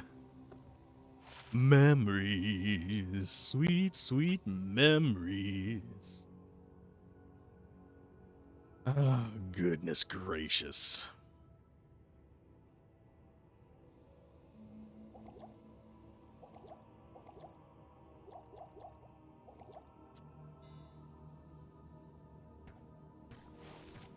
I'm so wasted. I'm so wasted. That's what it was, not I'm so horny. I'm so horny is from an entirely different skit.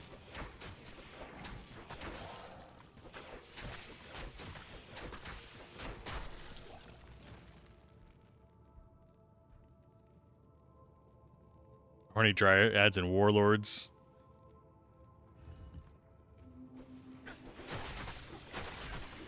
I do love it whenever, because a lot of times you'll see things like making parodies of just like the cliches about elves and dwarves and stuff like that. Yada, yada, yada. I love it whenever games take the piss out of humans.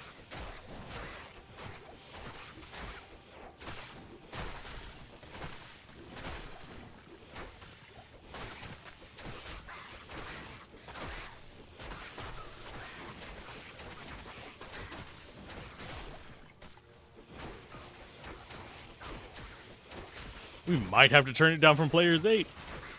I don't know. We'll see how we do whenever we get our new weapon. I'm actually having to use potions now. I don't want to use potions. There's some tier runes.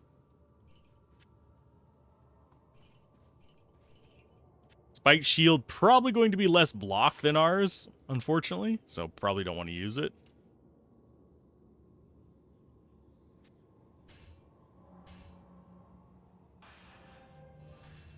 Oh, that's probably the reason we have been having damage output issues. I didn't have Holy Fire on. And Holy Shield this whole time. I know what you mean. Who you want me to kill?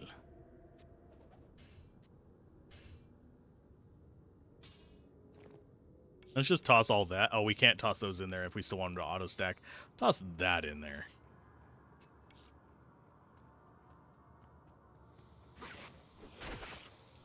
Yeah, that's why our damage was low.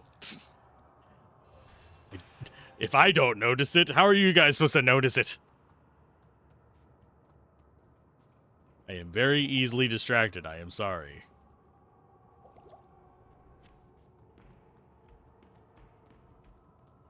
Yeah, I forgot to turn on Holy Fire after making the Holy Shield. Holy Shield only lasts like 30 seconds right now. I probably won't be keeping it up all the time. Not that it's going to be terribly hard to, it's just I'm going to keep forgetting to turn it back on.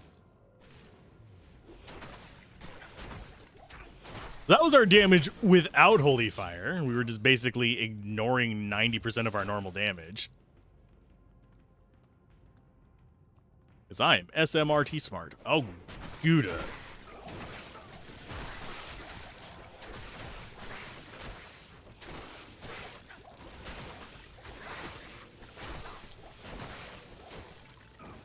Who needs Holy Shield? I do.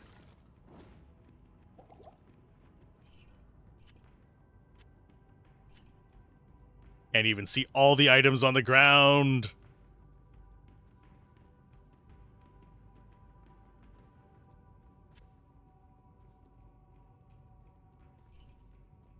That was too many enemies.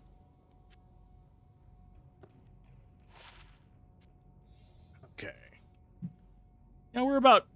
We might... I don't think we're going to get it before the guy down here. We'll be fine.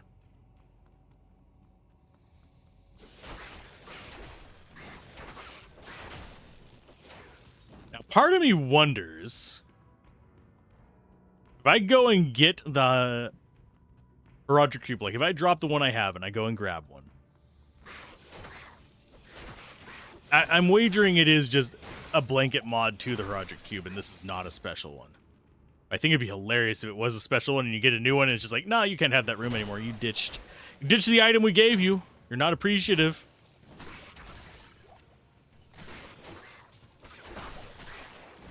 I don't think that would be possible to do without a code edit, unfortunately.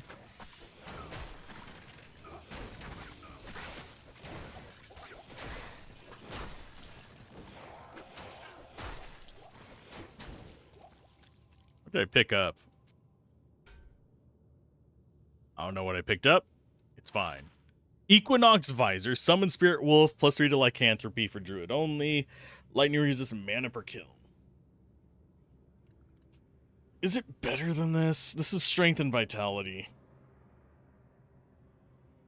It's better than what she's got. It is! I'll put that to good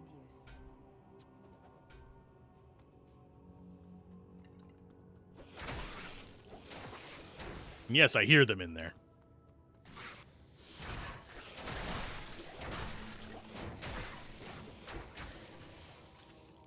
That's so much easier.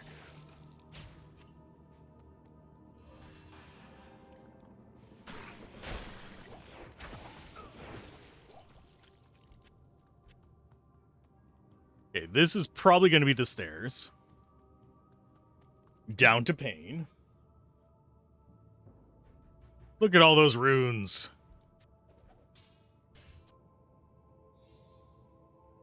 I'm going to go ahead and just pop that just in case something stupid happens down here. Because, you know, it's me.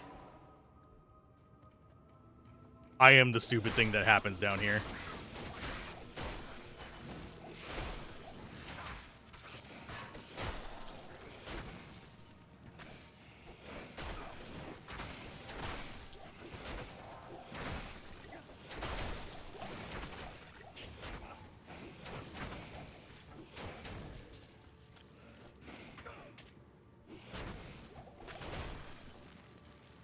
And there's our rare jewel if we wanted to do that crafting, that thing that was mentioned earlier. Not gonna, but yeah, we could. The light can never be extinguished by evil. The light can never be extinguished by evil. Not by evil! Everything can be extinguished by evil. If you let it. Identify. Oh, that can get sold. That can get sold. That is going to be not in our cube.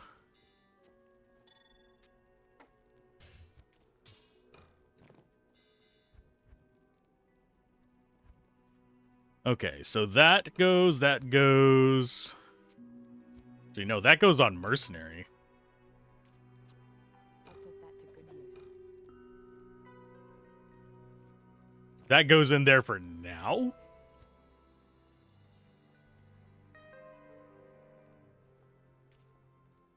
And we'll just throw these in for now. Okay, so there's our staff. I was curious if it would do it each time I placed it in there. It did not. This can go in there because we actually don't mind that. And this goes up here. Because we actually, this is our purchasing slot, in case you're wondering. It keeps things from getting expensive. So those get sold. This can go there for now until I decide what to do with it. Sold, sold, and stacks.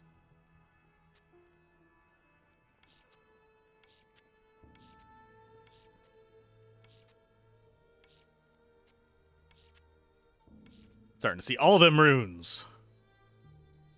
And we're getting up there on the L runes. This is where we're going to end up getting most of them as we proceed into Nightmare and Hell, by the way. Just because of the odds of drop and how runes roll. Okay, so we don't sell the weapon on the right. We sell all these.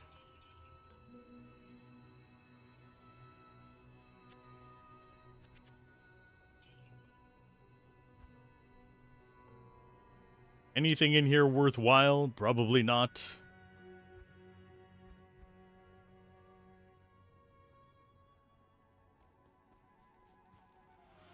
But now we get to go into the fun place.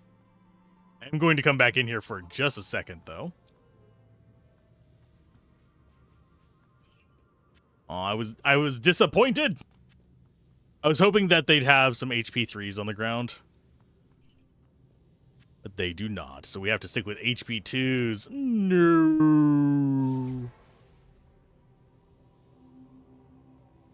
It's fine. Can we actually make full rejuves just by doot? Yes.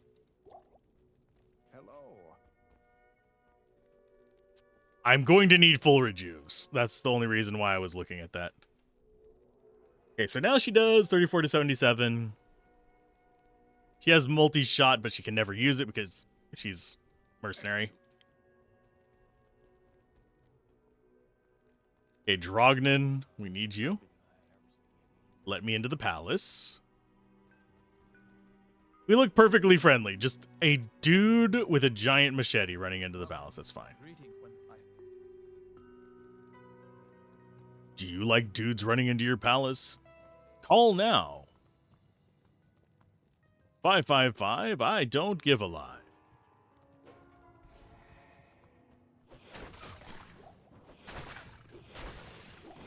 Yeah, as soon as we level up, I'm putting that flail on.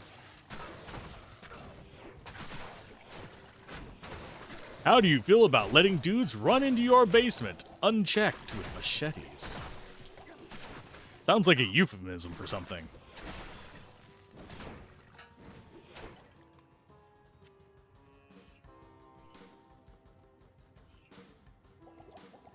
Yoink, yoink. Still no comment. My palaces are very accommodating. Nod, nod. Still no comments.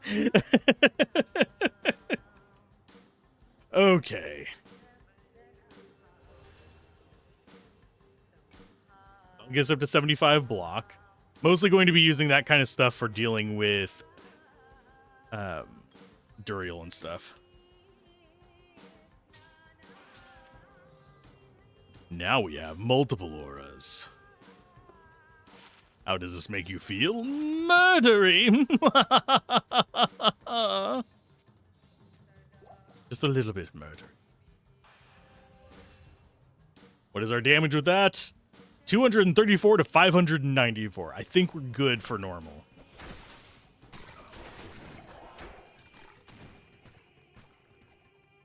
And for the most part, I'm not going to be stopping too much in here to fight. I mean, yeah, I'll kill some things along the way just to get XP.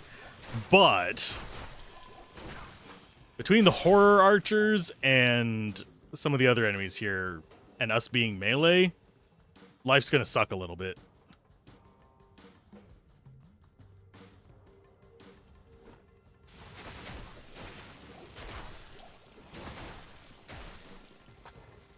But you notice things aren't going to survive very well, though. For baby's first Oradin.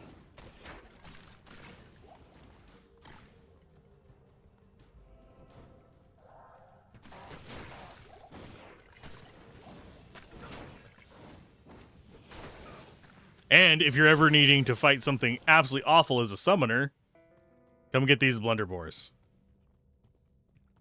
That's what I had to do to kill the ancients without getting irritated. Because they was too spongy for me.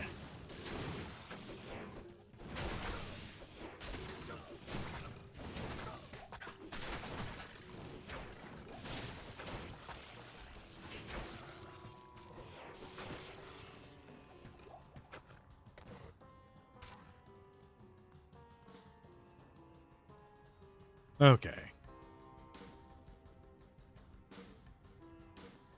The lighting on the ground looks weird.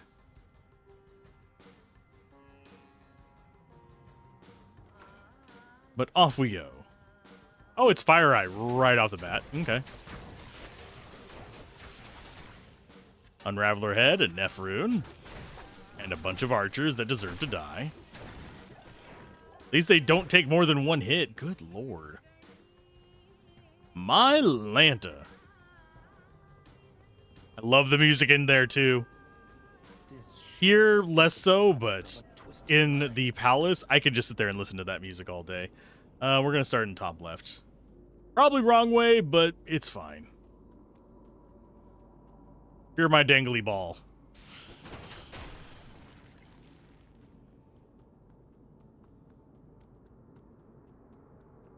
Now I'm trying to remember the game. I think it was Baldur's Gate 3 had the bug where the stiff flail, or the flail got stuck in like a straight line, so it was like rigid. Thank you. Yeah, where it got stuck in a straight line. That is... We have another part of Greyhawk, so that might actually be halfway decent. It's on our set character. Although the new sets are generally way more useful only if you have all of them.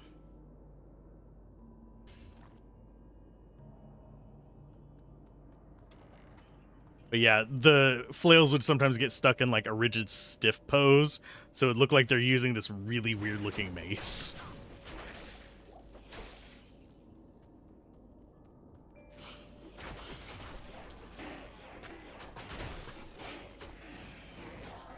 Oh no! Leave her alone!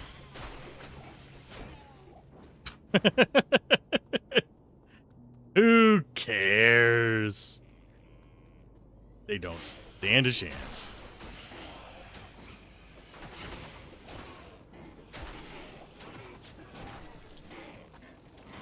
Can you imagine what it would be like to kind of walk through just a weird shimmering light? End up in a place like this, where you could just look over the edge and see a drop into the infinite void beneath you. That'd be terrifying.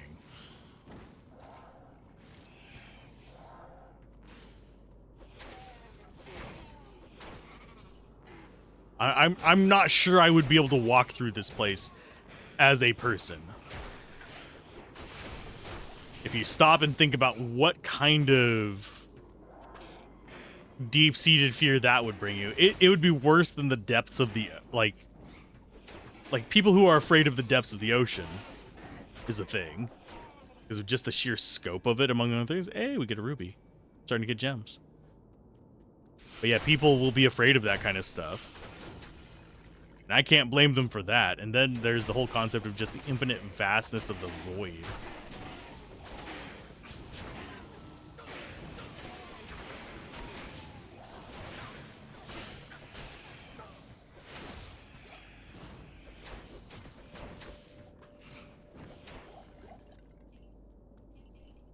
Yeah, let's grab their gold.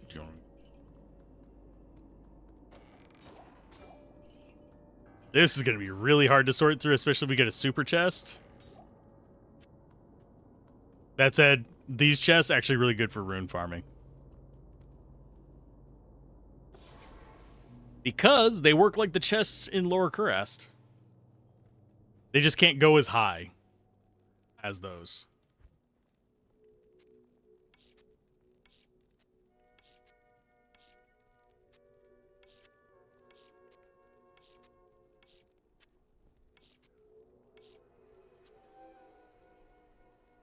As far as sorting these, I'll do them later.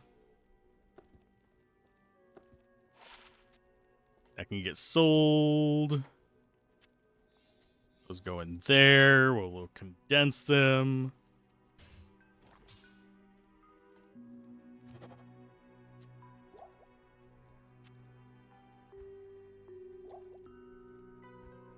Bonk, bonk. That gets sold. That gets put into the junk pile. That's going to get sold. How may I help you? And yeah, weight only counts usable charms, not just random charms. Oh, yes, please. There's our spirit. Edge should be able to be equipped on her now. Question is it better than what she has? I think it is.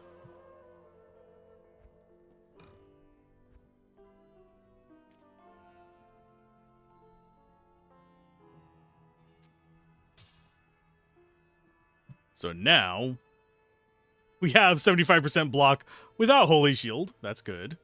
Max resist because Jesus. And plus all skills. Plus we have a chance of crushing blow just from it. I believe it's like 2/3 or something like that. A 0.6666 whatever scalar.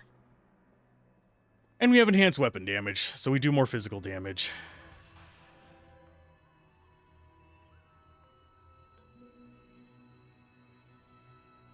That's gonna be a bit of a hoss. Why do we have +1 max fire res? Where are we getting that from?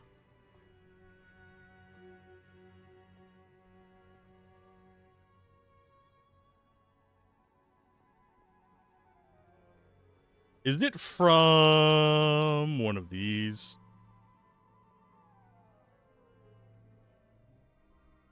I don't think so.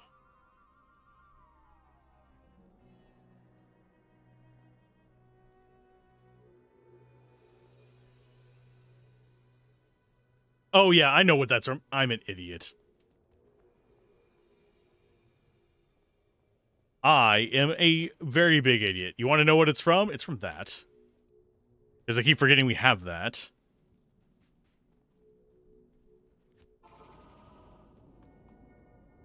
Mainly because we are still going for holy, just raw fire. So now we're going to have an even easier time with bosses because of that crushing blow. That should be Siverbs. Nope, it's Corgina's. Groovy. Sorry, you gonna make a summoner druid or a summoner necro? Lazy characters are fun. Laziest characters are super expensive though. But yes, necro is just an easy lazy character like summoner necro is. And that's not super expensive to do. Probably the laziest build is the Nova Sorceress. That is literally hold right click and sometimes press E and F for me just to swap between two skills. To go from teleporting to Novaing and just, I will literally just sit there and watch shows while dancing around with that. I do need to see if necro summons are actually improved in this. Necro summons can take you through, not necro summons, druid summons can take you through Nightmare pretty easily, even in vanilla, without Twinked Gear. One is worth noting. You said you had old Diablo 2. If you still have your old saves, they do transfer over. You just have to copy them from folder to folder.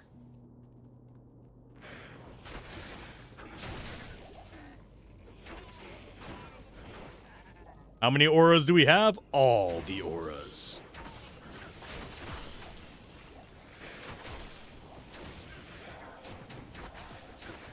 What aura would you like? Yes.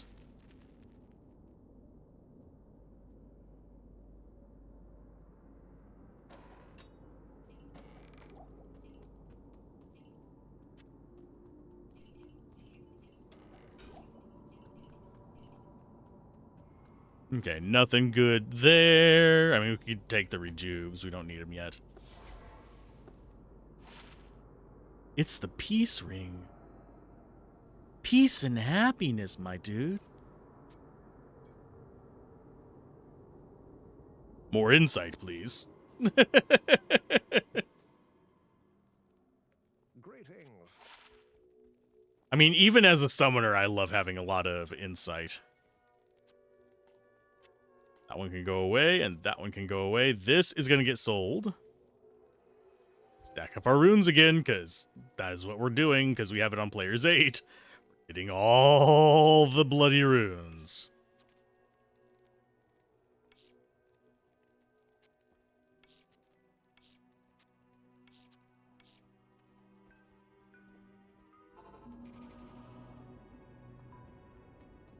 Oh, and I went to the wrong place. I need to be going to the waypoint.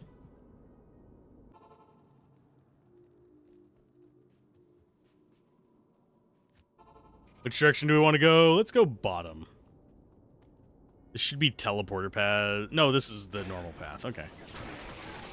There's normal path, stairs, teleporter, and a few other. It's normal path, teleporter, stairs, and crap, I'm forgetting what the other one was.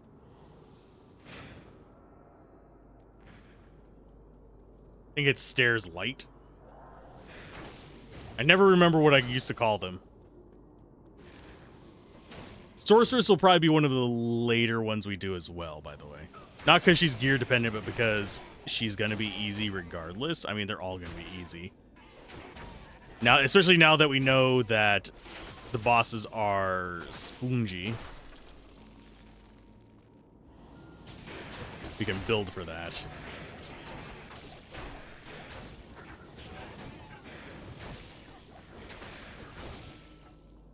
This just feels like cheating. I'm sorry.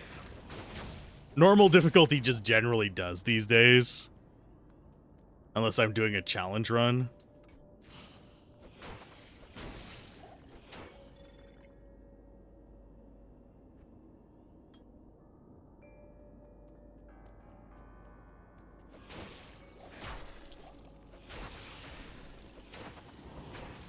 Don't even engage with the ones down there? I mean, they're not even minions, so why bother with them? I think this might be the right path. Yeah, it's got the hook. So we've got the summoner casting ice on us. That's fine. Can you stop me, Players 8 Summoner? I don't think you can. Even with me standing in a firewall, you were unable to kill me.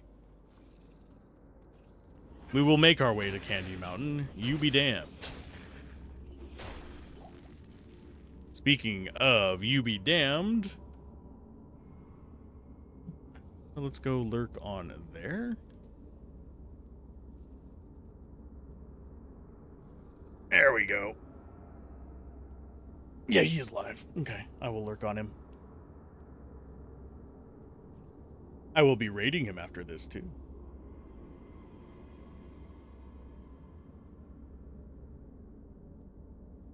Go ahead and swing that over there. Nice. As far as the one we've got, it is going to be square. See? Now let's see if I remember where square is. I don't even mean the soft kind of square. But yeah, if I was rushing through this, we'd probably be in Act 4 by now.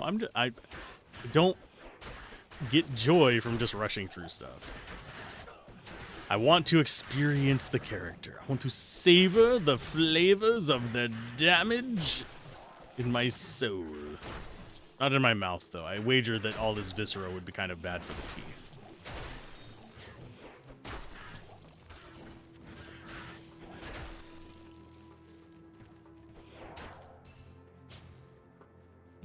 Tasty. Pretty sure square is on this side. That's circle smile. That is triangle. I guess square is on the left side. I know the top one's not. Top's gonna be star. I always forget the layout of these because I don't farm Andariel regularly. Literally, the extent of me farming Andariel is I go in and I test if I can kill him very quickly a few times on a build, and then I leave it the hell alone. Because I don't like finding the right dungeon. I don't think anybody does.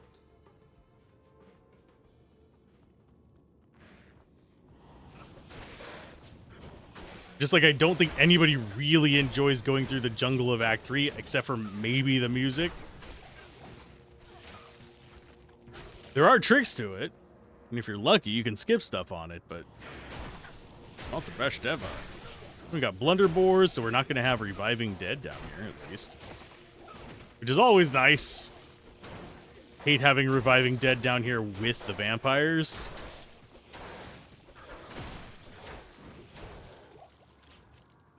And we've gotten 2 of these now.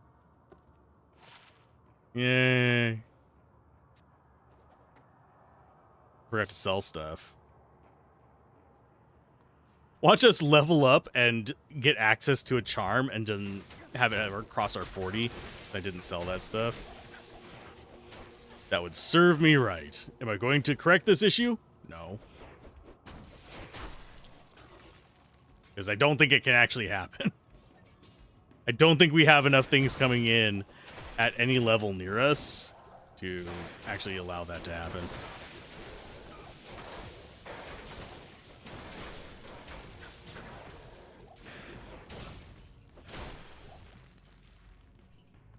that going to be better than the socketed one we had? Ooh, it's 3 sockets. Lower resist, but it's there. In fact, we can actually equip that on our swap if we really want to. We can even do the falchion there. There you go. Ooh, ooh. Sorry, I'm just... The caffeine from the coffee is wearing off. Yes. And one of those coffee drinkers who... got addicted. For some reason, coffee does not make me hyper. It makes me focus. Of course, I am not a diagnosed ADHD person, but...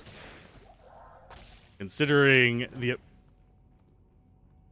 amount of time I spent doing psychology stuff, I would wager from my education there that I probably do have a bit of the ADHD. Because I have probably, excluding comorbidities with the things I've actually been diagnosed with, probably about 80% of the symptoms that are commonly used for diagnoses.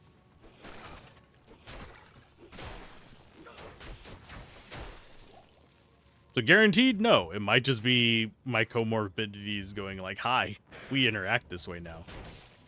But, yeah.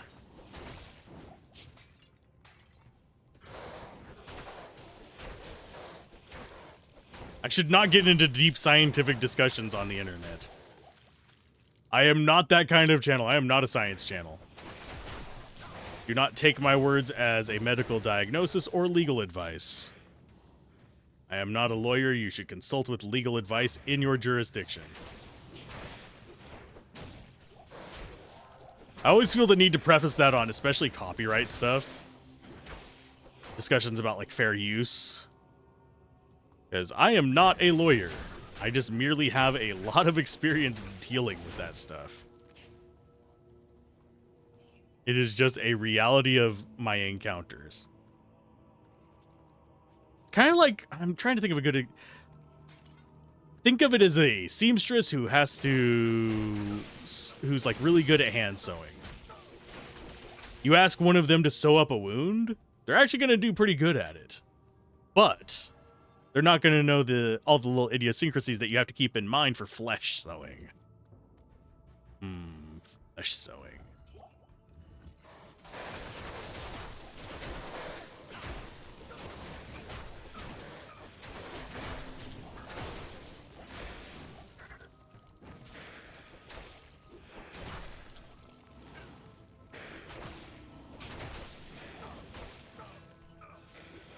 But yeah, that's one reason why I try to make it very clear that this should not be used as the final say whenever you hear... If you hear anybody, even if you completely trust their opinions, I don't care if you hear Hank Green talking about a science subject. Take it as a starting point for your curiosity. Yes, I trust Hank Green to have researched all his stuff and get it fairly right. But he will misspeak at times. Everyone will. Use it as a jumping off point to go research, look up some research papers, look up, if you're looking for how to diagnose a mental illness, go look up the DSM-5. That's at least a good starting point that's had a bunch of verification. It's been edited. It's had people look over it more than a few times. You can learn from it. It's good. It's good. It's a good way to approach it. We're going to put this here just in case. We're going to keep it on players 8. Because I am stupid. I'm a dumbass and I'm going to do this. Yeah, always verify, always cross-reference, always, if you're looking for at a news story, look at multiple different sources. And I don't mean secondary sources. Generally speaking, if you're looking at a source, you're wanting to look at an independent reporting of it. If you're using multiple sources and if you're thinking you're using multiple sources and they're all referencing the same point or same article that they are pulling their information from, you are not referencing multiple sources. You're referencing multiple references to one source. So keep that in mind. whenever you are looking up kind of like verification of stuff. A good example of that is trying to think of how to explain it, because you can have multiple articles referencing one event. That is multiple sources. If you have one, like 3 articles saying, well, Kotaku said this, then you're just referencing Kotaku. That is your only point of source. If you are going by only Fox said this, then Fox is your only source, even if you have it from like 12 different things referencing the Fox report.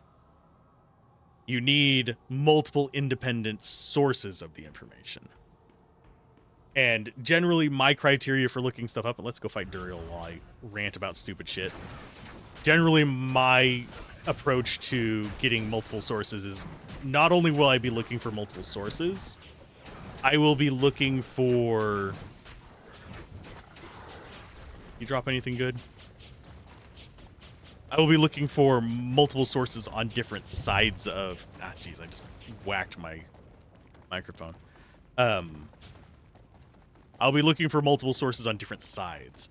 So if I'm looking for information about a event of violence in the world, I will look for people that would... A source that would be from an alignment that would benefit from that event in some way or fashion, which is sometimes hard to do with some of those.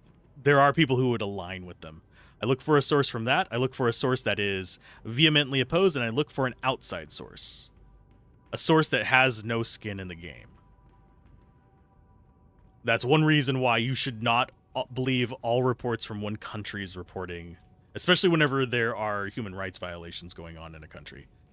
So, as far as U.S. organizations, I think the only time that I will sometimes trust multiple sources from a single organization is if it's something like Associated Press, where you have... Yes, they are sort of under the same umbrella, and yes, that's how you can get like press credentials and stuff like that to get in places. But you will get... Basically, they can be in conflict with each other. Even though they're under that umbrella, they'll be pushing against each other, but they all kind of sit with the same requirements to keep their placement in Associated Press. If they start producing things that are not kind of objective, generally speaking, they'll lose their accreditation. If that makes sense. And if Associated Press stops holding their organizations that they issue these through accountable, then I would ignore that. And I'm going to stop that discussion now because I just realized that I'm dipping a little bit into something that I'd actually have to change the tags on my stream for. Because if I go too far in a direction, it's going to go from here's good advice to here's political discussion and discourse, which is an entirely different subcategory. Oh, we're going to go ahead and drop off these. We are at about 4 hours. Am I going to be a responsible adult? Go take care of what I need to do? Or am I going to keep streaming? Is the question. I think I'm going to go be a responsible adult after I sell some stuff. And I do actually want to go to Act 3 before we go responsible adulting. Hello, Jaren. Send me to the east. Always into the east. Yeah, if you don't get the reference whenever I start making that in other games, you have not been watching the channel very... Good to see you. I will always make the into the east joke. And let us see. Hello.